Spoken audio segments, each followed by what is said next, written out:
The following program is a collection of stooges talking about happenings in the sports world. It is meant to be comedic informative. The opinions expressed on this show do not necessarily reflect the beliefs of their peers, their boss, or ESPN. There may be some cuss words because that's how humans in the real world talk. If you are young, please seek permission before watching any further. Hey. What? Let's go. This show stinks, and the fact that you listen, we are very, very thankful for. McAfee on the line with a gorgeous assist. The all-time leading tackler for the Green Bay Packers. You ping. Damn it! Be a friend, tell a friend something nice could change their life.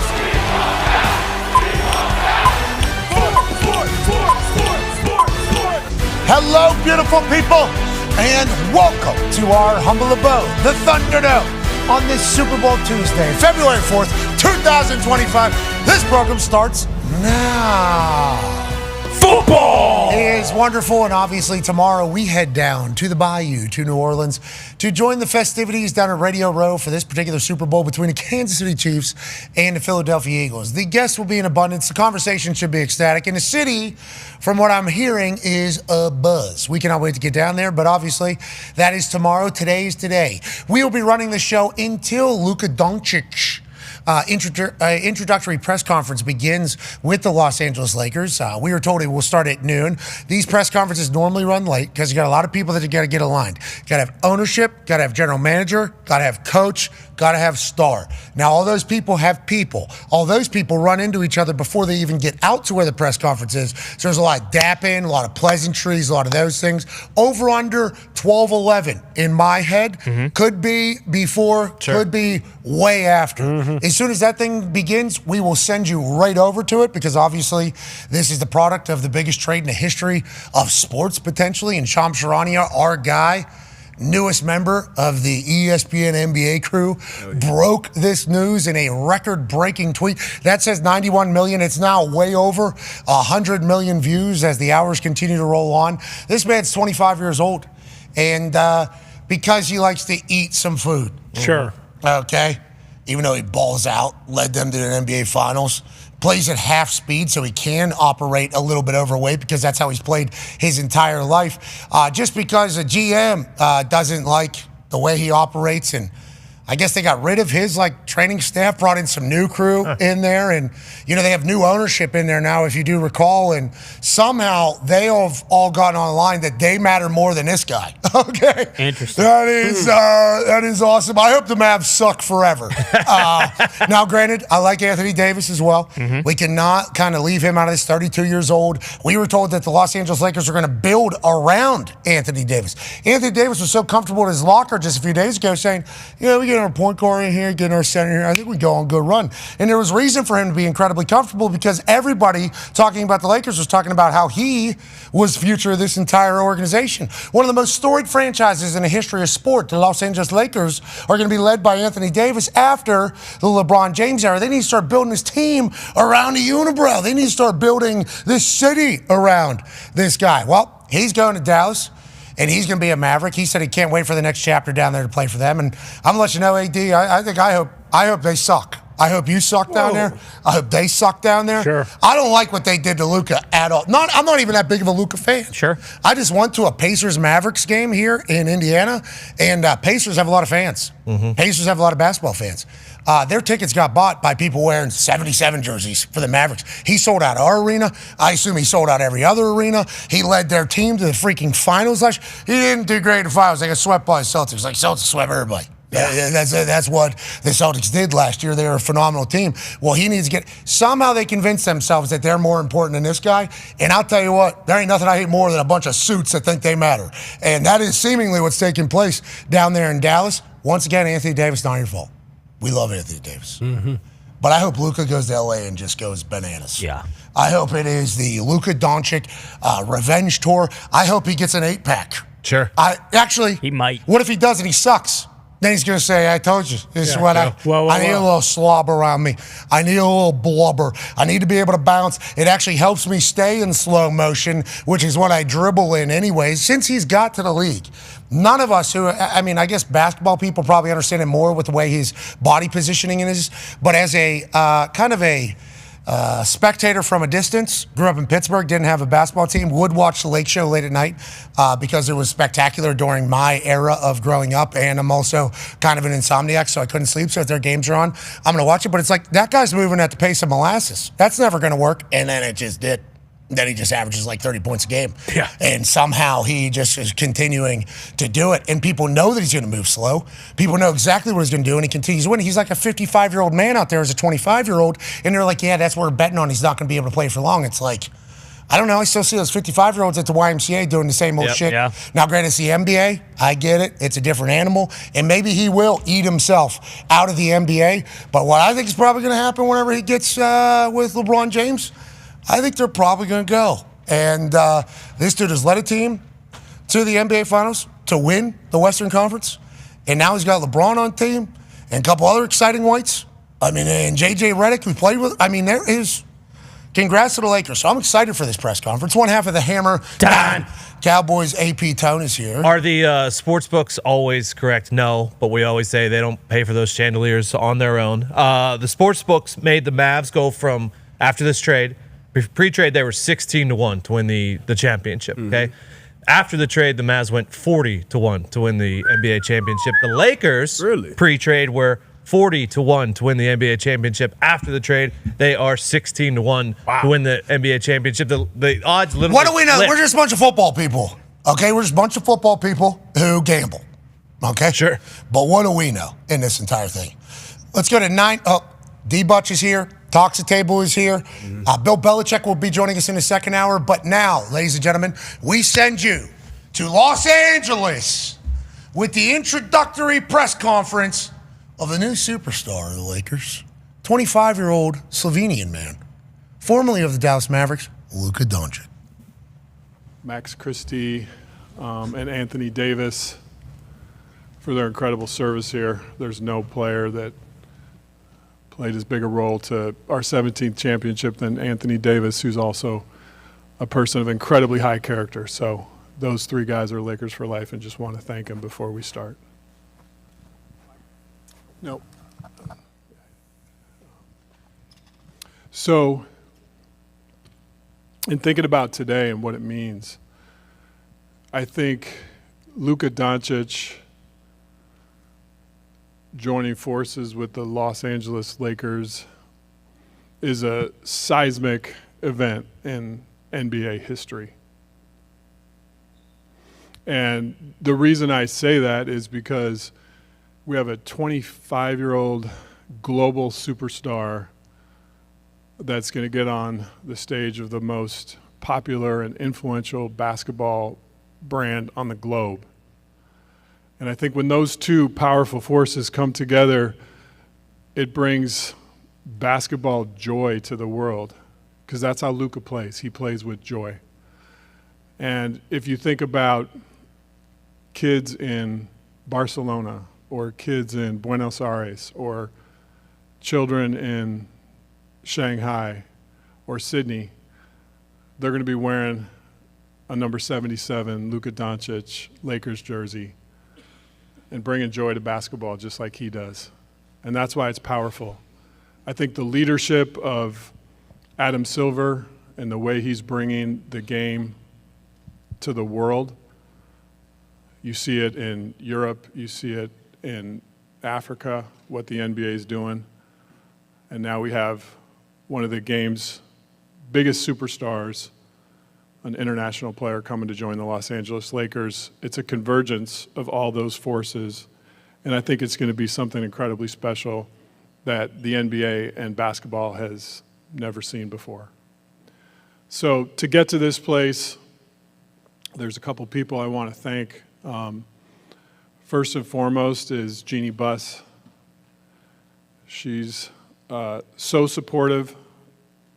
I think her vision, which falls in line with the great and late Dr. Buss, to always make sure the brightest and best basketball superstars play for the Los Angeles Lakers. She's clearly carried that vision on from her dad, and I just want to thank her for her tremendous support and vision in helping this day become a reality. The second person I want to thank is anytime there's a trade or a transaction, there has to be a partner. And I want to thank the Dallas Mavericks, led by their GM, Nico Harrison, who was also very instrumental in bringing this opportunity to us and then staying true to the negotiations throughout where it could be culminated with the trade being finalized and Luka Doncic, Maxi Kleber, and Markieff Morris becoming members of our team. So wanted to thank those two people. And now we'll start with questions. Hey, Luka, there's the video the Lakers put out the other day of you noticed somebody was talking to you in Slovenian during a game in 2019. It's Kobe, and you turn around, you have the moment with him after the game. And just think, how do you go from that to then now joining the Lakers with LeBron James and just thinking of the legacies of those two players and you having the chance to be the next one? Well, first of all, I remember the exact moment that happened. It will always stay, in my mind. It was an amazing moment. Just for Kobe to know my name was amazing for me. And, I just wish Kobe and Gigi were here to see this moment. And, I'm excited about this new journey and happy to be here.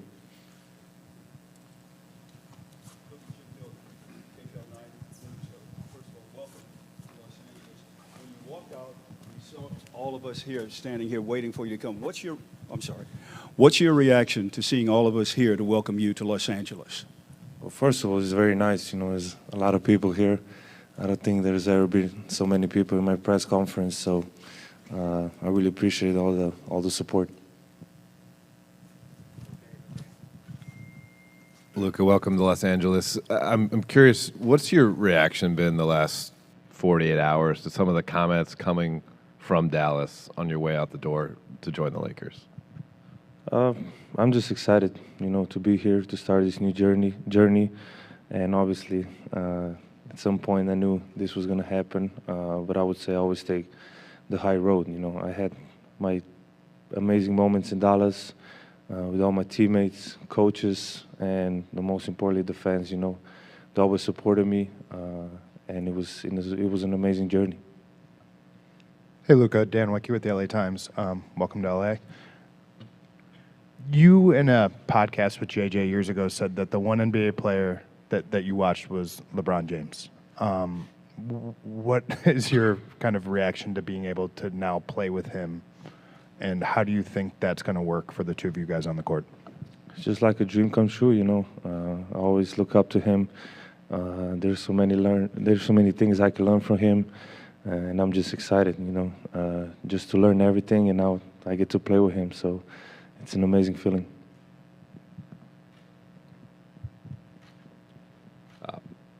Zdravo, Luka. Jovan Buha with The Athletic. Just kind of following up on that, how do you see you and LeBron specifically, just the two-man game between you? You both can screen for each other, hit guys out of the short roll, create playmaking opportunities. Just how you guys both see the game. Very few can see it that way. Like, how do you see that fit from a passing, playmaking, and just two-man game perspective?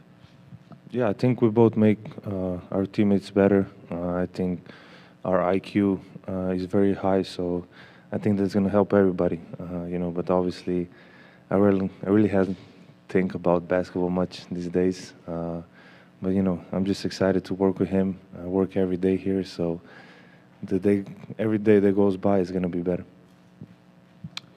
Luka, Kobe Price, SoCal News Group. Welcome to LA. Got one for both you guys. First for you, Luka.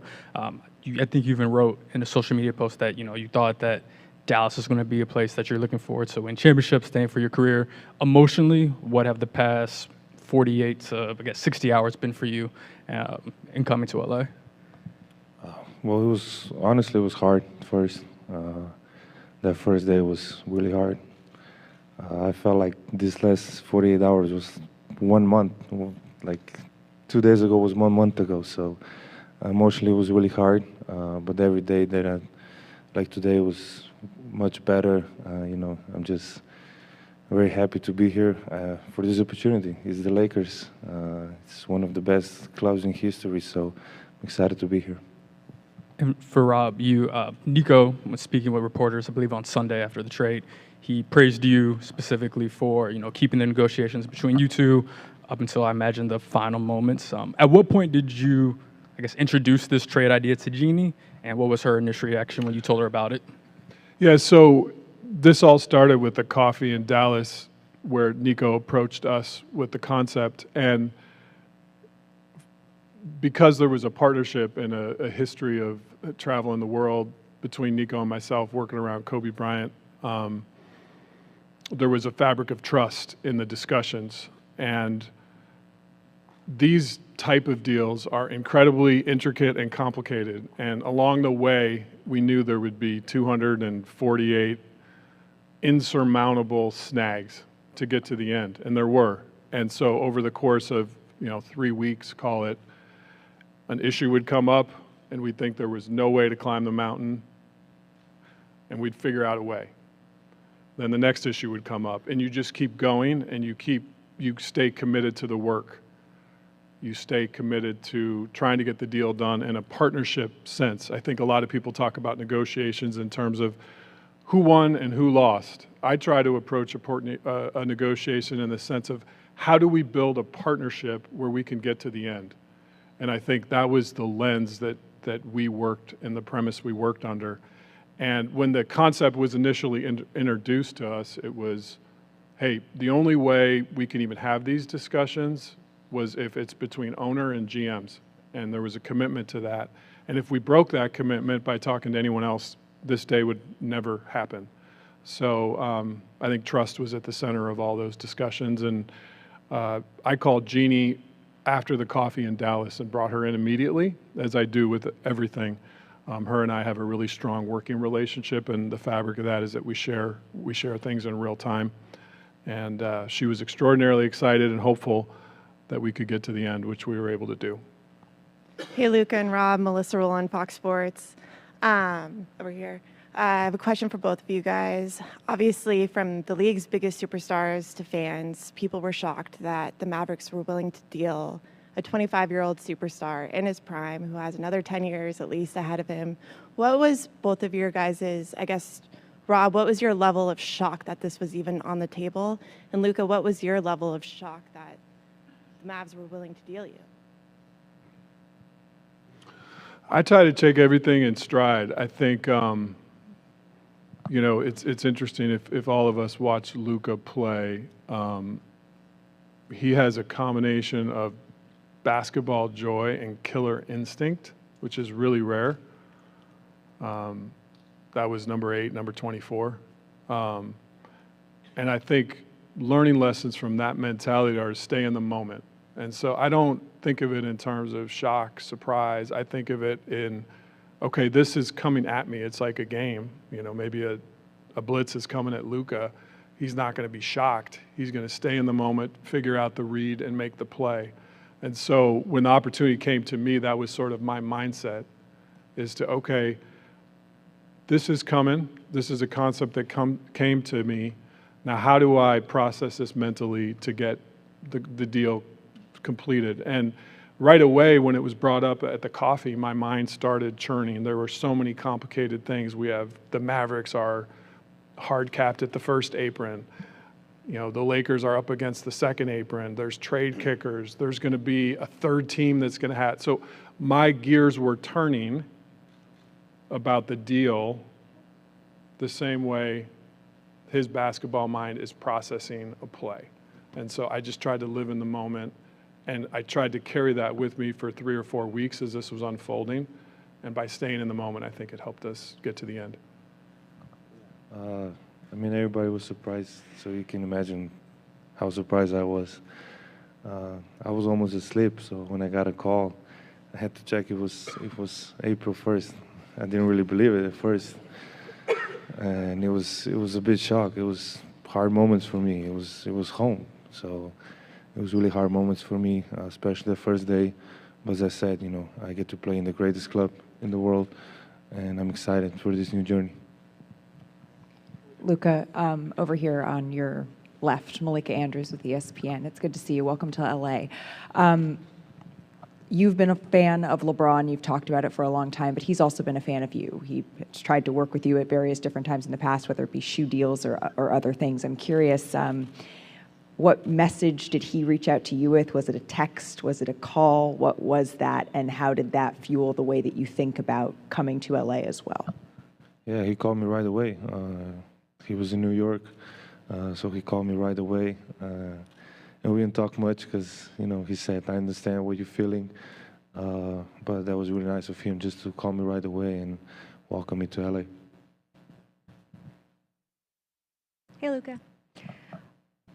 We've heard from so many other players across the league, Anthony Edwards, Steph Curry, Giannis, talking about their shock at this and also what it means for how teams feel about players and how no one's really safe, quote unquote, to use Steph's words. What have players said to you, and what has it meant to you to have them speak out the way they have? I saw some comments. I wasn't really trying to be on social media these days, but I saw some comments, and it really means a lot. We are rivals, and they speak about me that nicely, so it really means a lot to me, and sure. Oh, directly, I haven't talked to a lot of people, really. Hey, Luka, Nikki K with Spectrum News right here. So emotionally, you go from thinking you're going to spend your career with one fan base, and now you arrive in a new city. First of all, impressions of Los Angeles and its fans from afar, and what does this opportunity to, have another love story with LA goes? Yeah, I would say, like you said, I thought I was going to spend my whole career there. Because I think loyalty is a big word for me, and I was trying to stay by that. But this for me is a fresh start. I get to play in LA. The fans are amazing, and I got the ocean here, so it's a really big thing for me. But really, I'm really excited to be here. I getting to play for the Lakers, and everybody can say that. And many legends pass here, many championships. So that's my goal. Luka, Brad Townsend, Dallas Morning News. So you wrote a Dear Dallas letter to fans that was, very heartfelt, and you talked a little bit about, your shock. How are your feelings toward the upper levels of the organization, Nico in particular, or the decision to trade you? Well, that's their decision, so I have no comment on that. They made the decision. I don't know why. But that's their decision, so I can't do nothing about it. And then one of the reasons that was given was that there was concern that, beyond this summer, or that there's a chance you might not agree to the Supermax extension. Did you or anyone on your inner circle indicate that might be the case? Absolutely not. It's easy. Luka, over here, Bill Plaschke, LA Times. Do you feel you have something to prove? Do you feel you have something to prove? Sorry. Do you think you have something to prove? Oh, okay. Sorry. Yeah. Obviously, yeah. Yeah. That's it. Win the championship. You don't come here for nothing else than championship. So I have everything left to prove. So, and the goal is to win the championship. Luka, good to see you. Mark Medina with Athlon Sports and Sportskeeda. How do you address the criticism that's followed you on your way out about concerns about conditioning and durability? It's a motive. I know it's not true. I know, but it's a motive. Like I say, I came here, one of the biggest clubs in history of sports, so it's a big motive for a long run here. I'll just add to that one, Mark. I think greatness is an evolution in a process. And I think if you're striving for perfection, as we are as an organization or as a player, you're going to have challenges to make yourself better until you don't play anymore. And so I think that's just something to keep in mind. I would assume the question will be forthcoming, when is Luka going to play? I'd rather just take that one head on. Our sports performance department is led by Dr. Leroy Sims. Luka's got trusted sports performance folks that are going to become part of our family and Dr. Sim's circle. And they're working together as we speak about a return to play plan. We have 5-on-5 scheduled tomorrow for Luka, and we're going to take it one day at a time just to make sure that the calf injury is in a good and safe place. So I would truly say at this point he's day to day. We're going to take it one step at a time. But if all those days go well and Luka feels good and confident, he'll be in a game soon. But we're going to partner with him. And I should mention, too, his amazing team who's now part of our family, led by Laura Beth and Bill Duffy and the rest of the folks that are here today. When we make decisions around superstar players, and we partner and collaborate with them, and that'll be our process with Laura Beth and Duff, who are incredible at what they do. Jared Greenberg with TNT. Rob, you stole my question there. I was going to ask Luka, I guess more about that, just hear from you what this process has been like. You've gone through it now 4 times with this calf. So what have you done to get back on the court? How are you feeling? And how confident are you in that this won't be a reoccurring injury? Well, for the first time, I took my time. Get it to heal 100%. Other times I think I just wanted to go back on court playing basketball and not really be healthy 100%. So this time I just took my time, which was normal amount of time to get back to 100%. Luka, David Pingalore, KTLA. Over the last couple of days, I talked about your conditioning, but maybe your lack of defense. What is your commitment to being a better defender?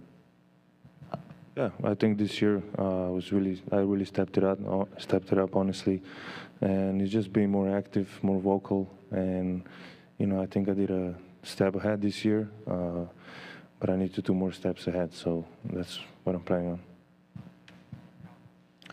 Hey, Rob, just obviously make a blockbuster move like this.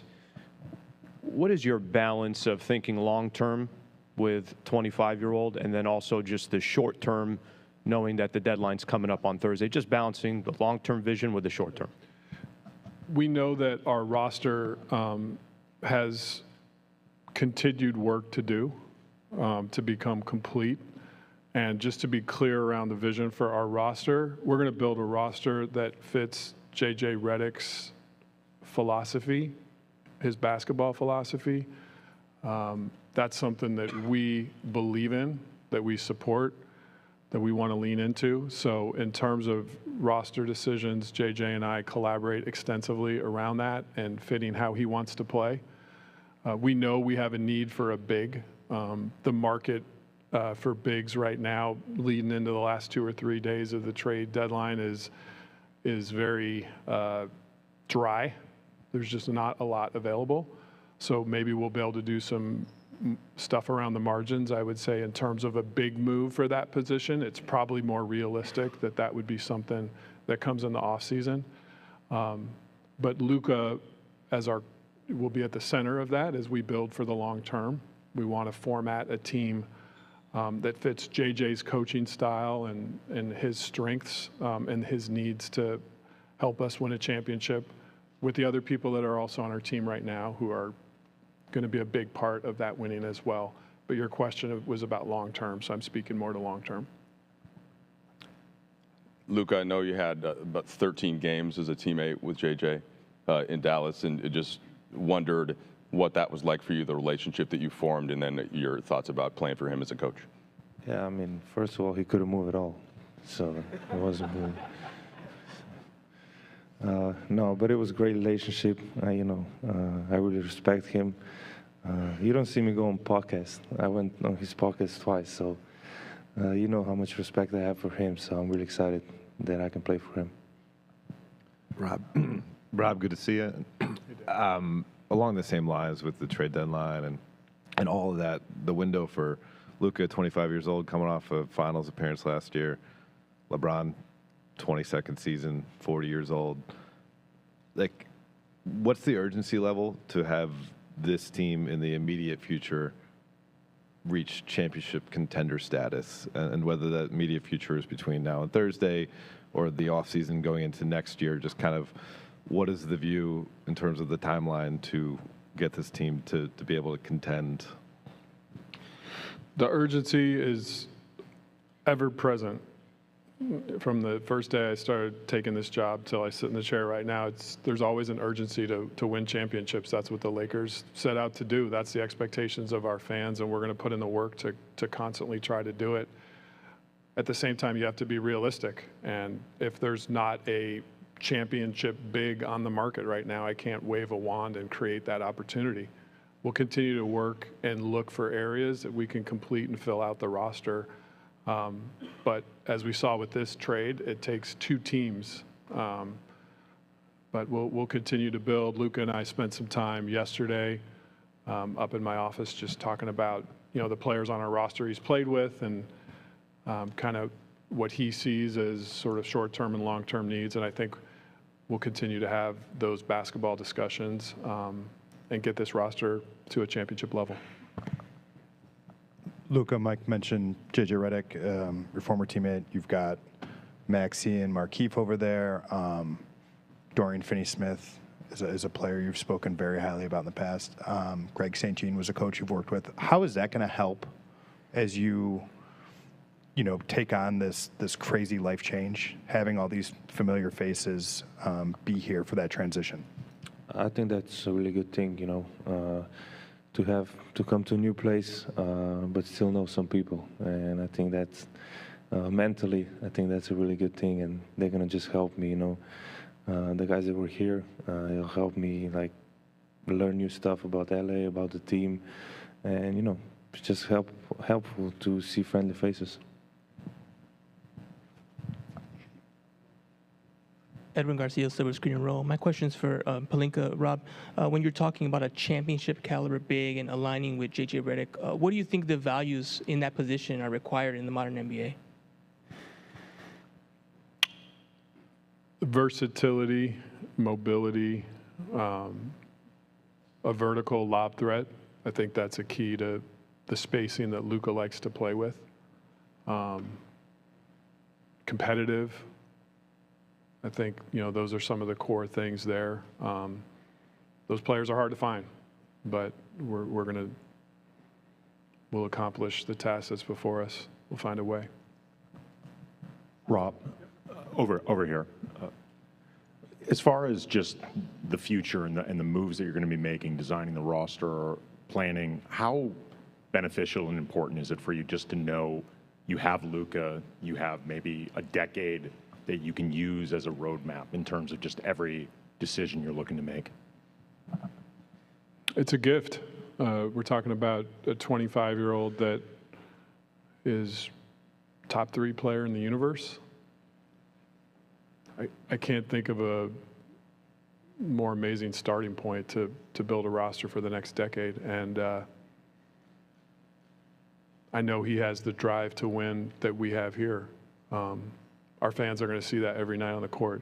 I know up here he might seem calm and casual and quiet, but we know the alter ego comes out, and we'll see it at crypto.com soon, and I can't wait for it. Thanks, everyone.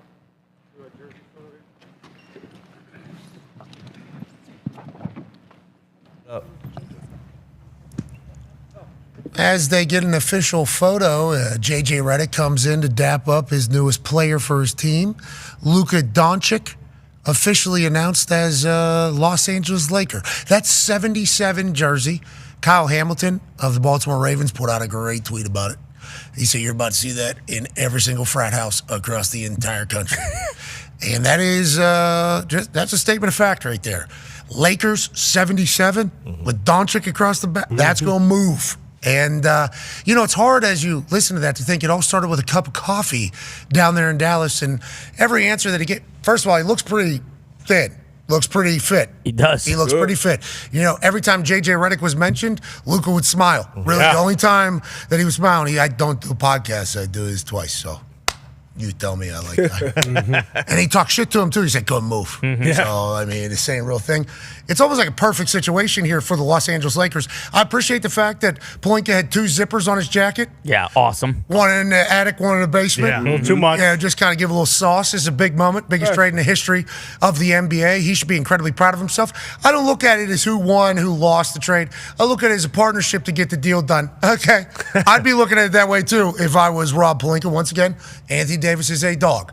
But if we start thinking about the situation that got Luka to Los Angeles at the age of 25, 5 out of his first 6 years in the NBA. First team All-NBA. Okay, last year, fresh off an NBA Finals. First team All-NBA last year as well. Okay, so all these things. Now he's joining LeBron, and he has 15 more years if he wants to. They talked about the sports performance team, obviously meeting up with Luka, coming out of the calf injury. There's the 2 other gentlemen that got traded. Congratulations to all boys. Yeah, boys. Morris is a dog. Yes, he is. I mean, that's a great piece. I mean, there is a lot. They are. Not that the Cleaver's- Caucasian on the right there, who I do not know enough about. Max clearly. Kleber. Stroke it. Okay, so if he can stroke it, you got ball dominant. You got LeBron as well. So if you got a buddy in the corner, okay, all of a sudden we got Mike Miller. Yeah.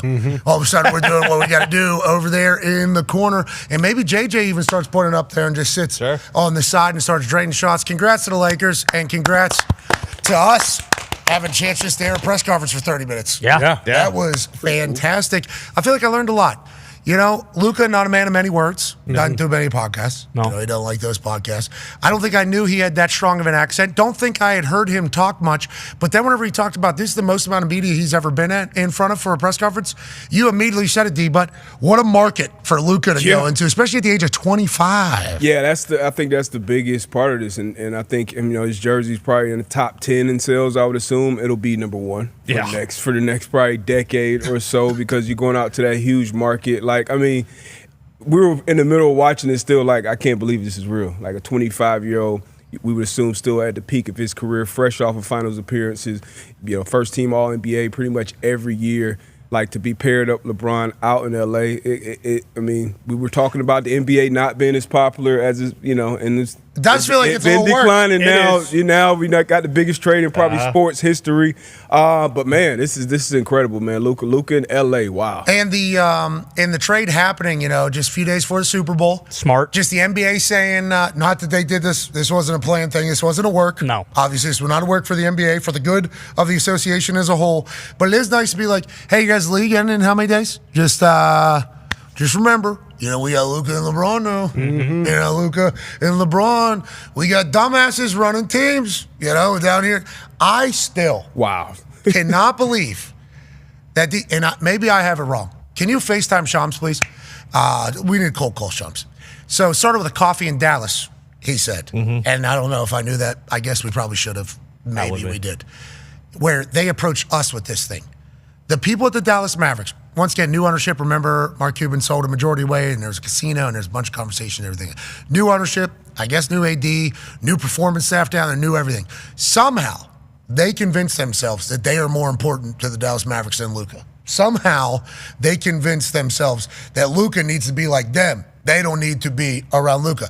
Now, we are NFL people, so we are a big, hey, player, get in where you fit in. You're lucky to be here. In the NBA, that's not how it works. No. Especially if the guy is the guy, which is what Luka has been literally since he got there. So I do hope that the suits in Dallas suffer terribly from this. I don't know if that's possible with Kyrie and AD on the same team. I don't know, with all the things that could potentially happen with them. I don't know their team well enough. I assume that they're going to do okay in this entire thing. They got AD and Kyrie on the team. But it's like, think about being in that meeting when they thought they had it all. They were the smartest people on earth. Whenever they're like, we don't need this guy. He don't even listen to us. We tell him one Uncrustable, he eats two. It's ridiculous. This guy, we tell him he needs to pass the ball more. He doesn't. This guy continues to play like who? Like he's Luka Doncic? Okay. Like them thinking and getting to that point where they're like, we got to get him out of here. Actually, we need to start calling people. Who should we call? How about the Los Angeles Lakers? Oh, yeah, let's get a coffee with Rob Pelinka and let's pitch him on getting this problem, this 5-time All-NBA player, this leader of our franchise, this top 3 player on earth, this 25-year-old, this guy that led our team to a NBA Finals. Let's get him the hell out of here because we got it right and he's wrong. I love everything about that. I love that they were able to get to that point, mentally. And I think that is and this could be a freezing cold take, and it's cool because we're not really basketball people, but if those people were able to do that, just think about all the other dumb shit that's possible. You know, just on a day-to-day down there, that entire thing.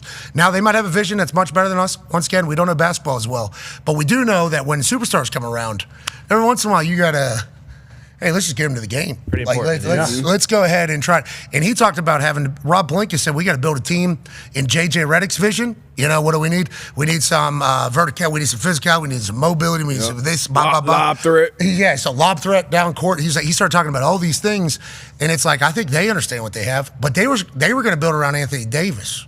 So now they got to pivot completely to a very different style of ball, very different build. And I think that's why he said it takes a lot of pieces to get into this. And they didn't even address Danny Ainge at Utah saying that, what? I sent Luka to the Lakers? That's what Danny Ainge came out and said, who ran the Celtics for a long time. Now he's with the Utah Jazz with Ryan Smith. That was Ryan Smith's first hire whenever he got ownership of the team. He was like, bring me Danny Ainge. This guy knows what he's talking about. And he was on the record as saying, I had no idea that it was even I didn't know we did that in the NBA. I didn't even know that was a decision. So it feels like everybody in the NBA is seeing it the same way we are, which makes me feel kind of good about sports people because we're just human people as opposed to sport people. Yeah, and Danny Ainge played for the Celtics during like the heat of the Celtics-Lakers rivalry, so you'd assume he would never, ever in a million years try and help out the Lakers. But when you guys mentioned it being kind of a work like the NBA, basically saying, hey, we need to mix this league up, it's almost so stupid that even they couldn't kind of conjure up something this absurd like moving Luka to LA. Yeah. What's an idea?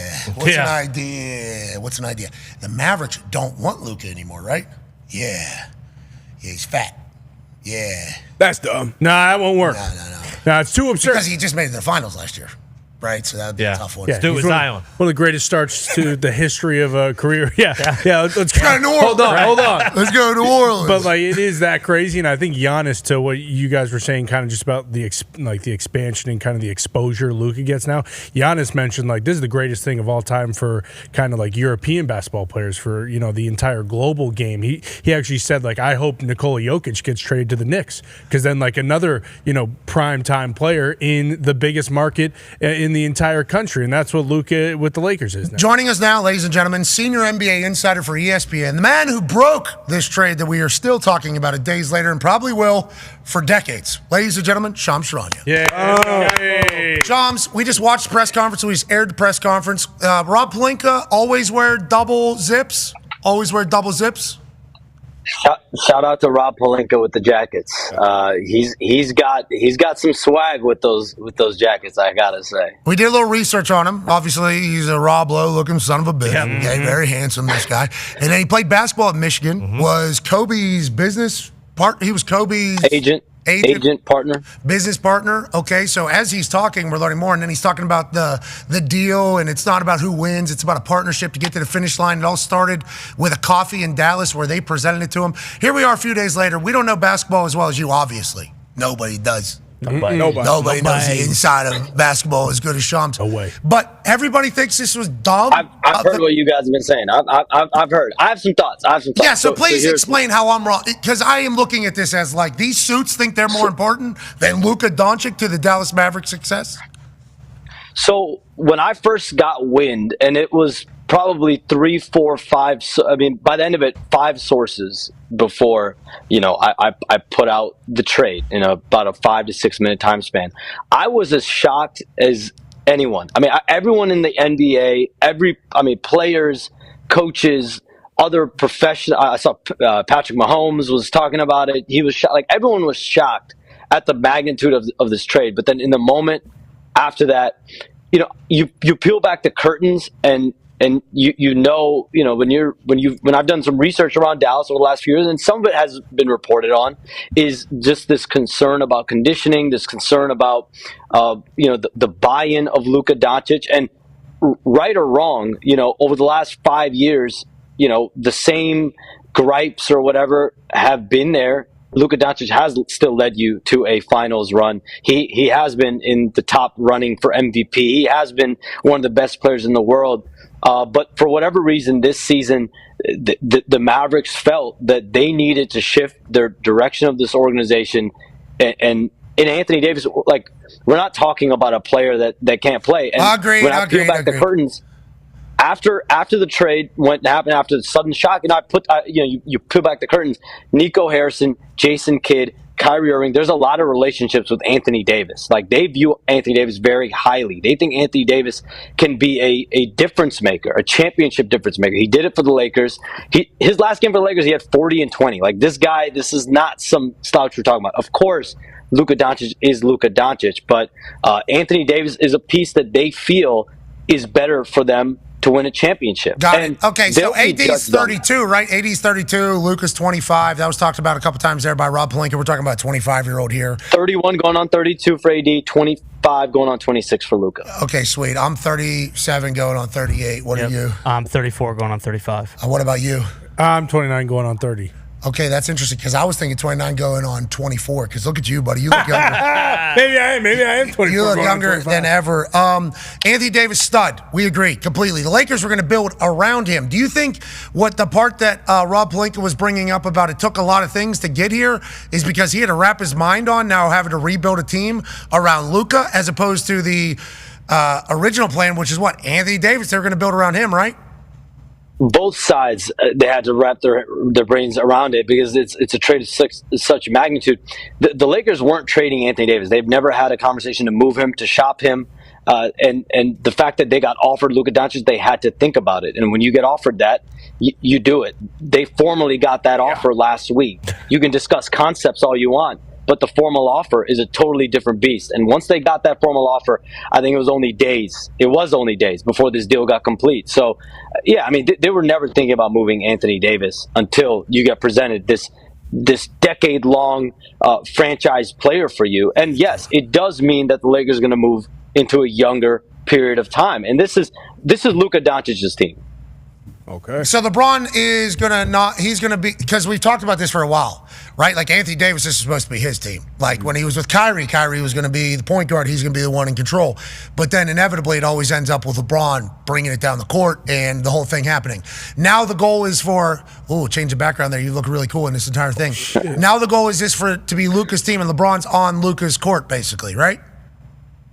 Yeah, I mean, LeBron James and Luka Doncic are going to be co-stars, of course. And I do think the aspect of think about everything that's coming out of Dallas right now. The work ethic, the conditioning, leadership, body shape, type, everything like that. Like, yeah, what do they want? They wanted him to have an 8-pack? That's what they wanted? They wanted him to have an 8-pack? They just didn't like the way it looked?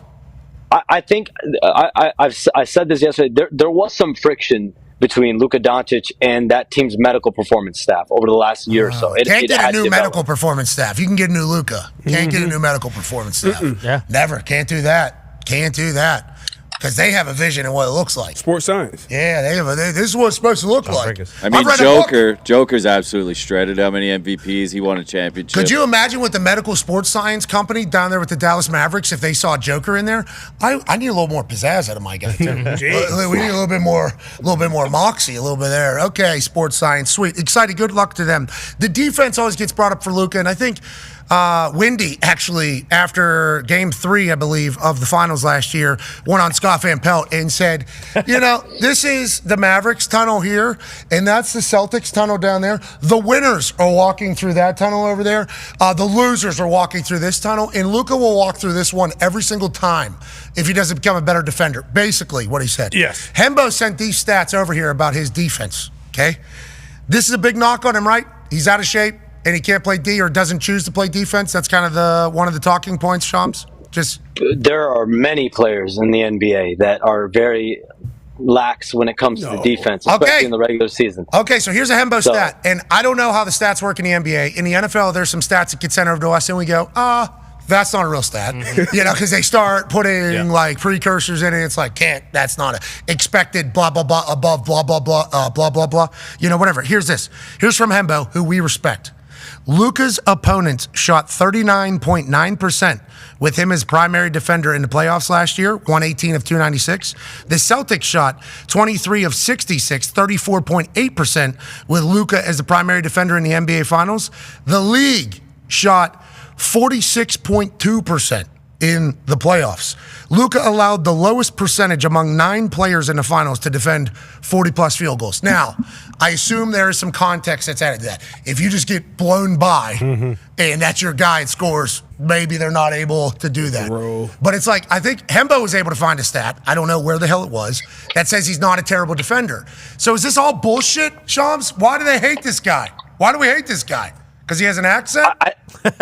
No, yes. I think a lot of it is whatever they felt from him and from conditioning, how he was behaving around the team, like all of those things played a factor where they felt like we need someone who's going to be bought in differently, someone that's going to bring a different tone, a different culture, bring a different environment here, and a player that again, I do think the Mavericks are looking the next 3 to 4 years in this window to try to win a championship. The Lakers, with this move, are shifting more to a longer-term, younger, bigger picture thinking around Luka Doncic. It's 2 different methods. These teams are on different timelines, time trajectories. Now, we will see in due time who ends up being right and who ends up being wrong.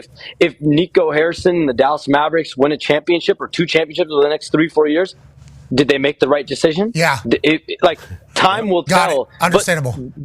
This is all the Mavericks feel Anthony Davis at the 5-4 is a better fit to win a championship than Luka Doncic is. Got it. And maybe Nico will bring in Seth Curry, right? Yeah. He has a history of calling Steph that, right? In that kind of the history of this guy. Mm-hmm. Yeah, allegedly. I wasn't in there. Shout out to Under Armour, too.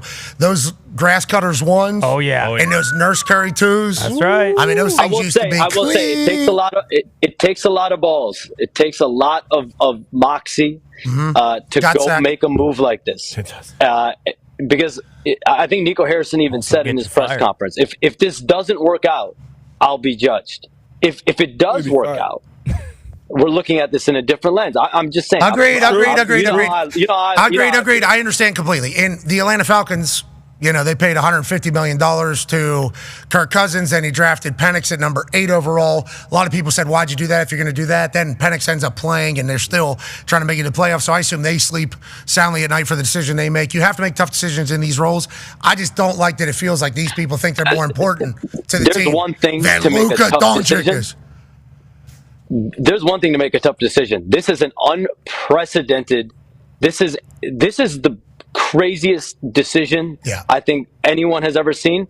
But that, crazy can be good sometimes. Agreed. Okay, we got to continue. We only have a few minutes. D-Butch has a question about another massive piece of this. Yeah, a piece of this. You talked about it being Luka's team now in L.A. Have we heard from LeBron? Have you heard from LeBron directly? Like, how does LeBron feel about AD being shipped out and then bringing in, superstar, obviously a great player, Luka Doncic, in to be the face of the franchise, or one of the faces of the franchise? DB, I haven't spoken to LeBron James directly, but my understanding around that situation is that there's been no indication that LeBron James doesn't want to be in Los Angeles, and I think he's moving forward here with Luka Doncic on this team, and I do think the Lakers having him around and having him be the co-star for Luka Doncic right now, and LeBron James at the end of the day, Luka Doncic is 25. LeBron James is 40 years old. This should be Luka Doncic's team. If this was LeBron James's team at the age of 40 years old and LeBron James was the one option, the 1A to Luka Doncic's 1B, there would be a problem. This is Luka Doncic's team from a franchise perspective over the next 10 years, but LeBron James is still LeBron James. I do think the mentorship component, the aspect of work ethic, how he leads, how you see how he handles his body, I do think that those are all traits people in LA, people around the situation are looking at as something that can be learned, of course. Rob Pelinka's had a sports performance team ready to work alongside Luka and excited to get him to 5-on-5 tomorrow to see how the calf is, whether he's going to play. There's that 5-on-5. I didn't know that was... I can say this. There is optimism that Luka Doncic will be making his Lakers debut as soon as Saturday at home against your Indiana Pacers. Yeah, it's a hot team, Luka. Uh-oh. Maybe wait one. Maybe wait 1 or 2. Do they play the Pacers again the next game? I don't believe so. I think they play Saturday and then Monday. Would it be against the Let's Pacers? see. We're pulling up the schedule. I like how Luka goes straight to 5-on-5. He doesn't do the 2-on-2. 3-on-2, 4-on-1. Well, that's Pelicans' decision. That's Pelicans' decision. Yeah, Zion's pissed Doesn't about make any that. So sense. Saturday, and then Monday is the Utah Jazz. Yeah, My play team. against Ryan Smith's team, which leads us to this, actually. Connor's got a question for you. Yeah, Shams, it was reported that Danny Ainge had no idea that this was the trade that he was involved in because obviously they were the third team in the Lakers-Mavs blockbuster. How is that possible? And with 30 minutes to go before the trade was finalized, did Danny Ainge try and back out of it? I have no knowledge of Danny Ainge trying to back out of it, but I will say, if you can end up with Jalen Hood-Schifino and 2 draft assets, I think you have to make the best decision for your organization. The Utah Jazz being in it or not being in it, I don't think was going to impact this deal. The Lakers could have found another team if they needed to do this deal. There would have been many other. Yeah, there would have been at least a handful of teams that would have helped them with this acquisition. Okay, last question here, Shams, before we have a hard out on this big time NBA press conference Tuesday. Yeah. How about us, real journalists? I know. You Awesome. Tuesday. Had a press conference out there? Highest concurrence we've ever had on TikTok. Crazy. Highest concurrence. We need a press conference every day. Shams, figure out how to make this type of thing happen. I know the NBA's happy. Almost feels like it's a work. Almost. Thursday, NBA trade deadline. Pat, up to something season. Okay, all right, everybody seemingly. All right, we have 1 minute. Ty has a question for you. Yeah, Shams, odds came out this morning that said, Durant is like a plus 375 favorite to be traded to the Washington Wizards potentially. Is that just, people going crazy right now because no one expected a guy like Luka to get traded? Is there any truth to that, or is that largely bullshit? I have heard multiple random BS reports, not reports, rumors in the NBA space over the last couple of days. But I think a lot of it does stem from this fact. The fact of this matter of Luka Doncic being traded in the middle of the night. He was considered untouchable, untradeable. He was supposed to have a statue outside of the Mavs arena. Mark Cuban at one point said he was going to get a divorce before they ever traded Luka Doncic. Like, all of those factors made this trade so improbable that I think everyone in the NBA is like, shoot, if Luka Doncic, I think Ant Edwards just says if Luka Doncic can get traded, anyone can get traded. And yeah, I do think we'll probably hear a lot of different rumors and reports, but we'll deliver PMS the facts when they happen. At Shams, what is your Twitter account? At Shams? I got to go. I got to go, guys. Oh! All right, go get it, Shams. Go get it, Shams. Good luck. KD to the Heat. Yes. Good luck. Okay. That's not happening. I got to go. I gotta go. Oh my God, I gotta tweet faster than everybody else. It's part of the business here, boys. My words per minute need to be higher than all these olds that are in this business alongside of me. Something big's happening. That was pretty big. I got to go. That's probably Jimbo Butler. Yeah, that's Jimmy right there. Okay. Now, this has been a pretty good little run here for Shams. Mm-hmm. The Jimmy Butler stuff, he had Pat Riley and Jimmy Butler's agent coming out discrediting him. Mm-hmm. He's at this new place. Not everybody's happy he's there. Not everybody's happy he's in the position that he's in. Not everybody's happy just to give up the relationships that they have. Not everybody's just feeding, Mm-hmm. He had to earn it. So he comes out with this Jimmy Butler news, and all of a sudden Jimmy Butler's agent publicly killing him. Pat Riley comes out, publicly kills him, and Shams just has to sit in the pocket, eating oatmeal with a fork. That's right. Okay, that's what he had to do. All day. And then bang, big, he's kicked out a walkthrough. Bitch. And then boom, the biggest trade in the history of the NBA on a Saturday night at midnight. Go on, Shams. Go on. That's a Shams dunk. That was a good reference. Whoever tweeted that, I should go back and find out who it was, because that's been there this whole time. It has been. We'll be back on the other side. Be a friend, tell a friend something nice that might change their life, like Dude Wipes. Without further ado, ladies and gentlemen, the commissioner of the NFL. Don't listen to them. No. Roger, shut your mouth. I appreciate you. Thank you so much for joining us. Yeah. You're our commissioner. Don't worry about these bums. From us to you, we'd like to give you a gift that we know you're a big fan of. Ladies and gentlemen, some peanut M&Ms for our commissioner. This is just why we're on set? Yep. You can take these with you. You can take them home. I might just I got a gift for you. What? Oh. You ready? Yeah, I like that. We're the 222nd pick in the 2009 NFL Draft. Oh, yeah. The Indianapolis Colts select Pat McAfee. Hunter, West Virginia. Hell yeah! Come on there, baby.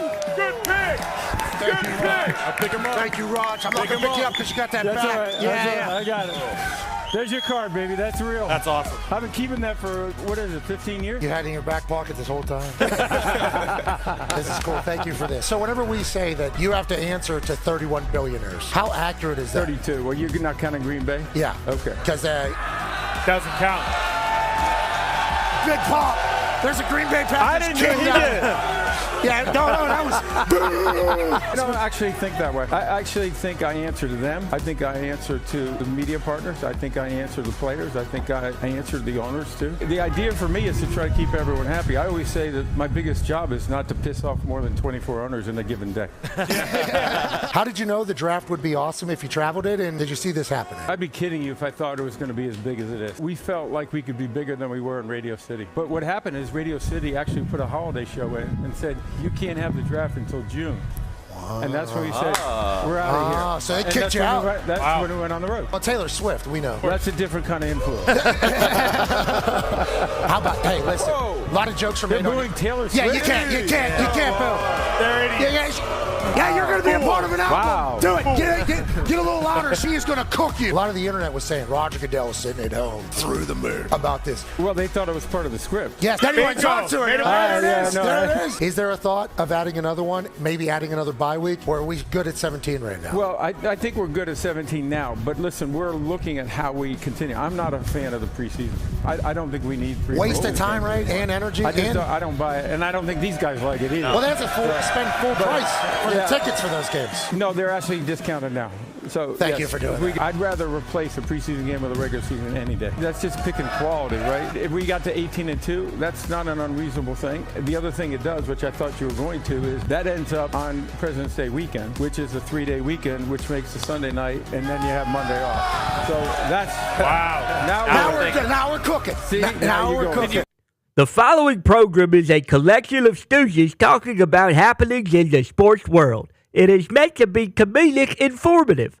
The opinions expressed on this show do not necessarily reflect the beliefs of their peers, their boss, or ESPN. There may be some cuss words because that's how humans in the real world talk. If you are young, please seek permission before watching any further. Hey. Why? Let's go.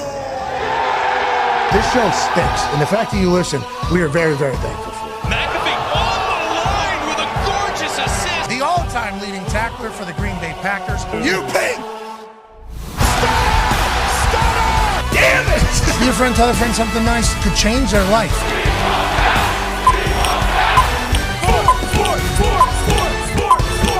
Hello, beautiful people, and welcome back to our humble abode, the Thunderdome, on this Super Bowl kickoff Tuesday, February 4th, 2025. Hour 2 of the program starts now. Football! It's wonderful. The first hour we did basketball.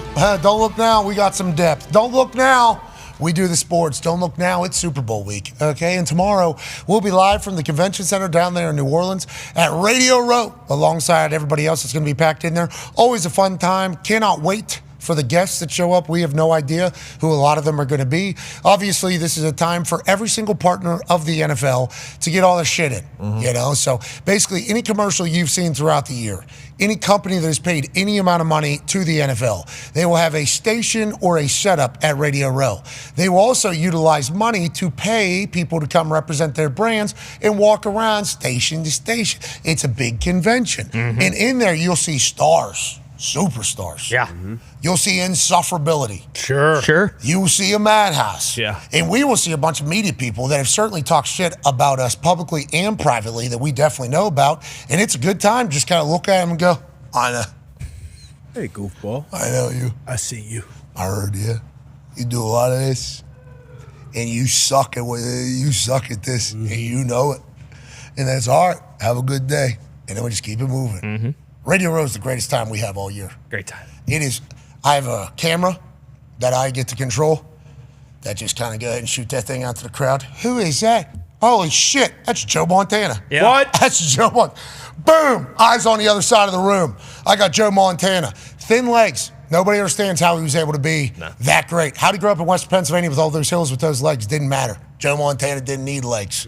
All Joe Montana needed was that toughness, that paisan ability, and the competitive drive to throw the ball and willing to compete for his contract against Steve Young. That's right. That's what Radio Row is. We can't wait to get down there. Now, Talks Tables here at Boston Connor, at Ty Schmidt.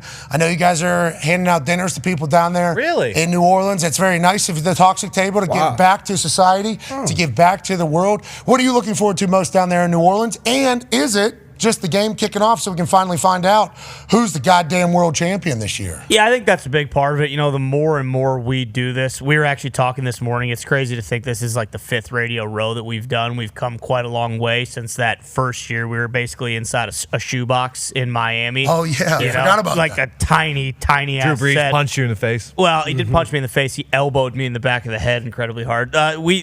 Sleeping dogs will lie on that one. That's buried and done with. We're not worried about that anymore. I hope to see Drew Brees this year. Me too. Because what happened? Actually see him. Yeah, I didn't see him last time. Yeah. He was out of periph. I'm in conversation. Pat. Need you. Pat. Can I get you? Pat. And then I exit screen. We were out of there. I'm out. It looked like I had big time Drew Brees. I can promise, I did not hear Drew Brees. I did not know Drew Brees was there. But I don't think we've talked to Drew Brees since then. Would be nice to see him. It would be. And let him know, hey, listen, I didn't hear you or see you. I'm in the middle of 1,000 things. I am so sorry. We love you. Purdue, boiler up. Exactly. The whole thing. Right. One for me. One, two, three, four. Me, five, six, seven. Again. Win again. Yeah, we would like to do that. The whole deal. We want to do it with him, obviously. But you mentioned it. I think I want to say either like last week on Thursday or maybe it was Monday. Everything's kind of running together. You get to this point, it gets tough just basically repeating the same thing about the game every single day, finding like 1 or 2 new nuggets and then trying to do like a 2.5 hour show on the 2 new things that you have. Because it comes back to the same thing every single time. Hey, Chiefs, they're going for immortality. Can the Eagles do it? Maybe Sirianni's not a big dumb dipshit. Jalen Hurts is starting to come on. So it's kind of the same thing, but I think the game itself is going to be awesome. And then obviously seeing old friends, like McQuaid down there Sure. and different things.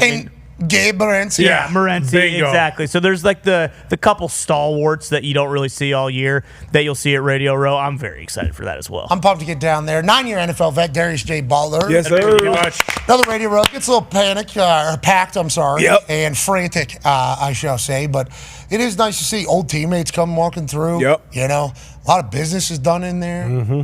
We try to avoid people in there. It's good. Catch up with a lot of people. Obviously you're going to run into your goofball here and there, but it'll be a good time, good place. Be some great food down there to know you. So looking forward to that. And culmination of another great season. Yeah, it is a celebration. Celebration. Obviously we love football, and then it's the game we got to enjoy because we're staring down another offseason. Well, Luka's. Yeah, we got Luka on the We got Lakers Luka. now. Do a little bit more of that. We'll be excited for that.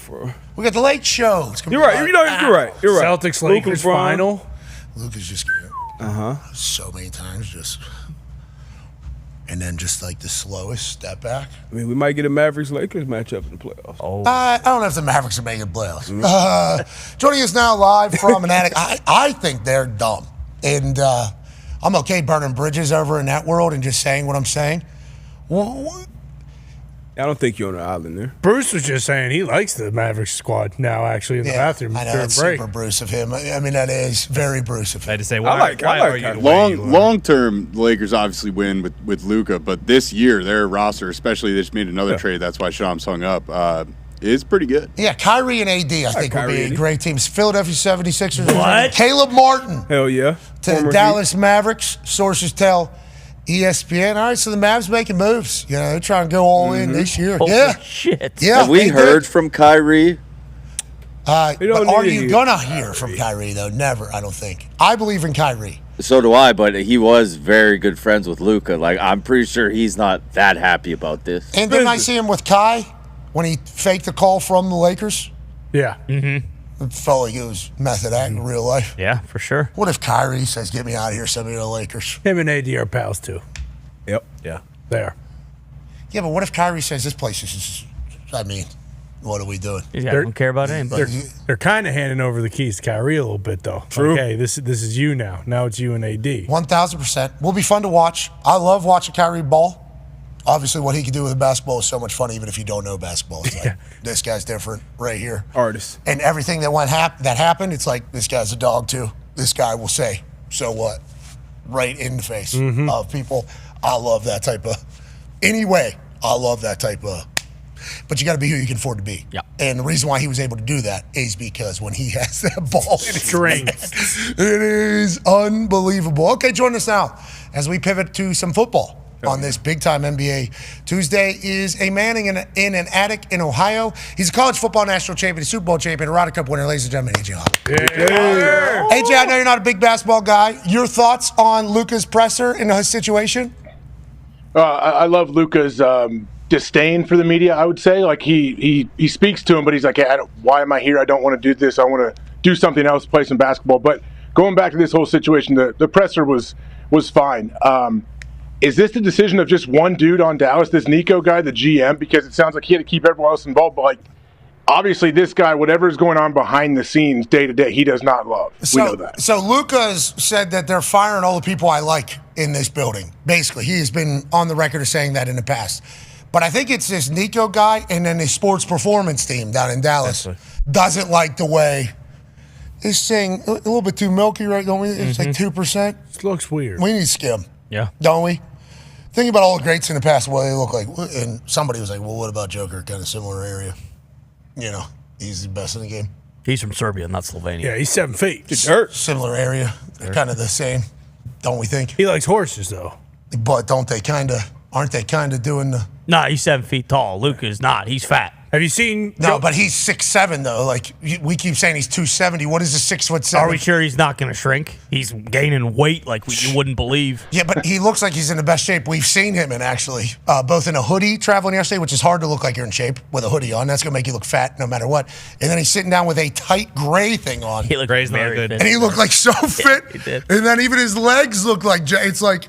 Yeah, but he's in good shape now, but he's 25. He likes to eat. He's going to get fat, okay? Yeah, but Joker looks a little bigger, and he's doing okay. But once again, he's not from Slovenia. No. Joker's brothers.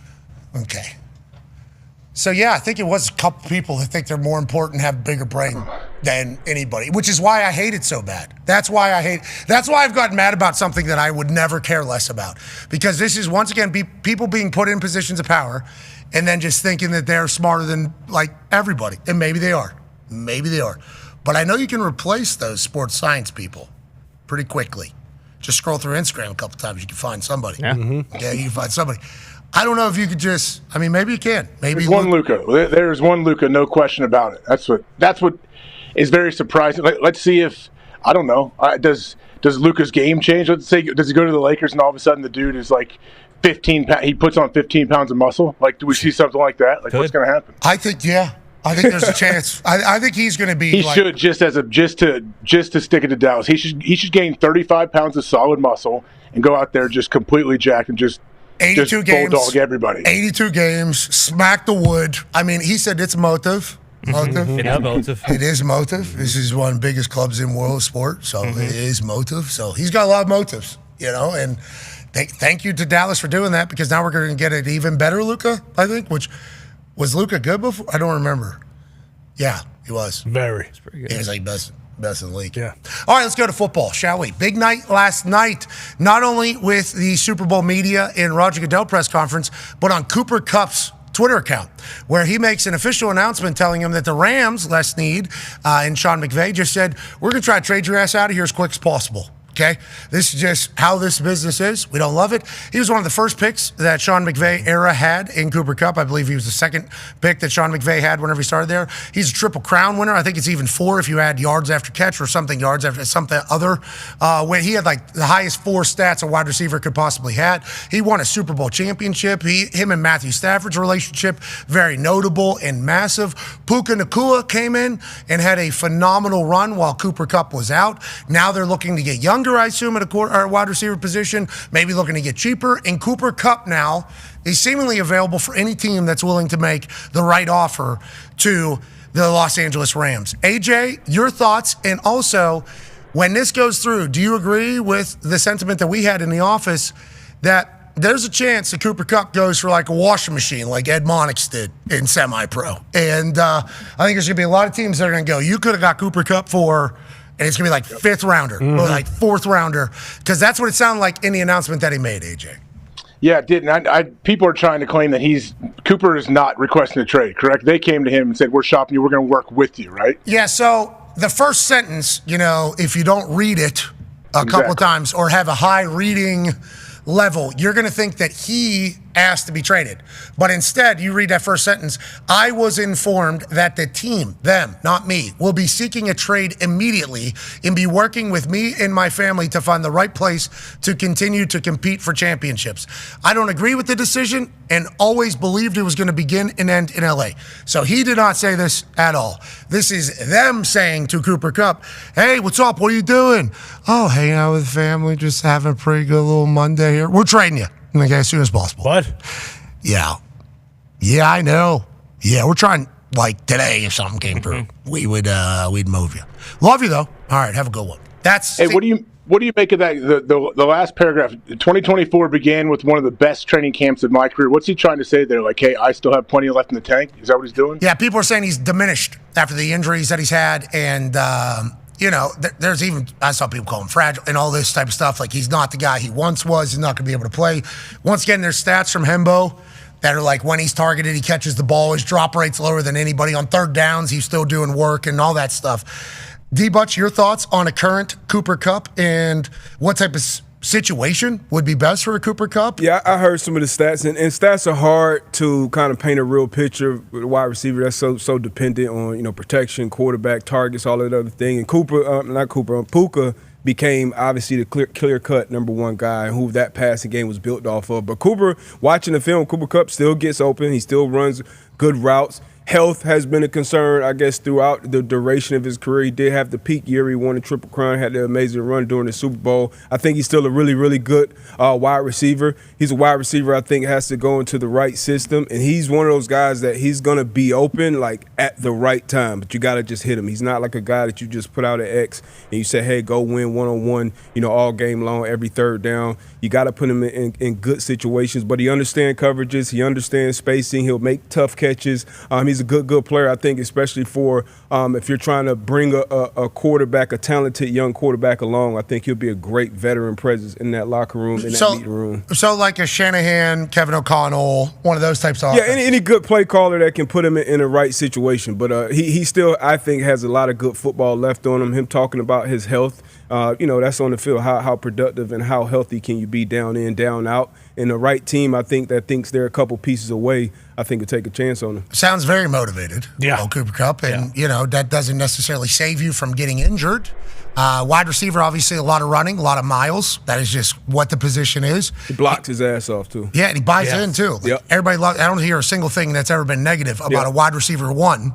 Like Cooper Kupp. Never been negative, never been a diva, seemingly. I think there's going to be a lot of suitors for him. Yeah, absolutely. As a Patriots fan, I mean, that's one of the guys you kind of zero in on immediately. The Myles Garrett conversation, of course, was just happening, so everyone's kind of looking at him. But Cooper Kupp, when he does end up going for a third round, fourth round pick, like that is going to be one of those deals where if he gets in the right place and everything you've heard about him, too. Like Stafford talks about when they go into the film room together at 5 a.m. and they're watching film and the way he sees the game. Like I go back to that Bucks-Rams playoff game in Tampa where he saw a blitz and he just took off and Stafford hit him downfield and they won on a last-second field goal. And that only happens because he knows defenses inside and out. Like a guy like that is kind of rare. Of course, obviously, he's not playing outside like a T. Higgins or any of the other guys that are getting that top money. But if you know what the defense is doing, that's so valuable. Think about this, AJ. He goes to the Chargers. Him, Lad McConkey. No, unfair.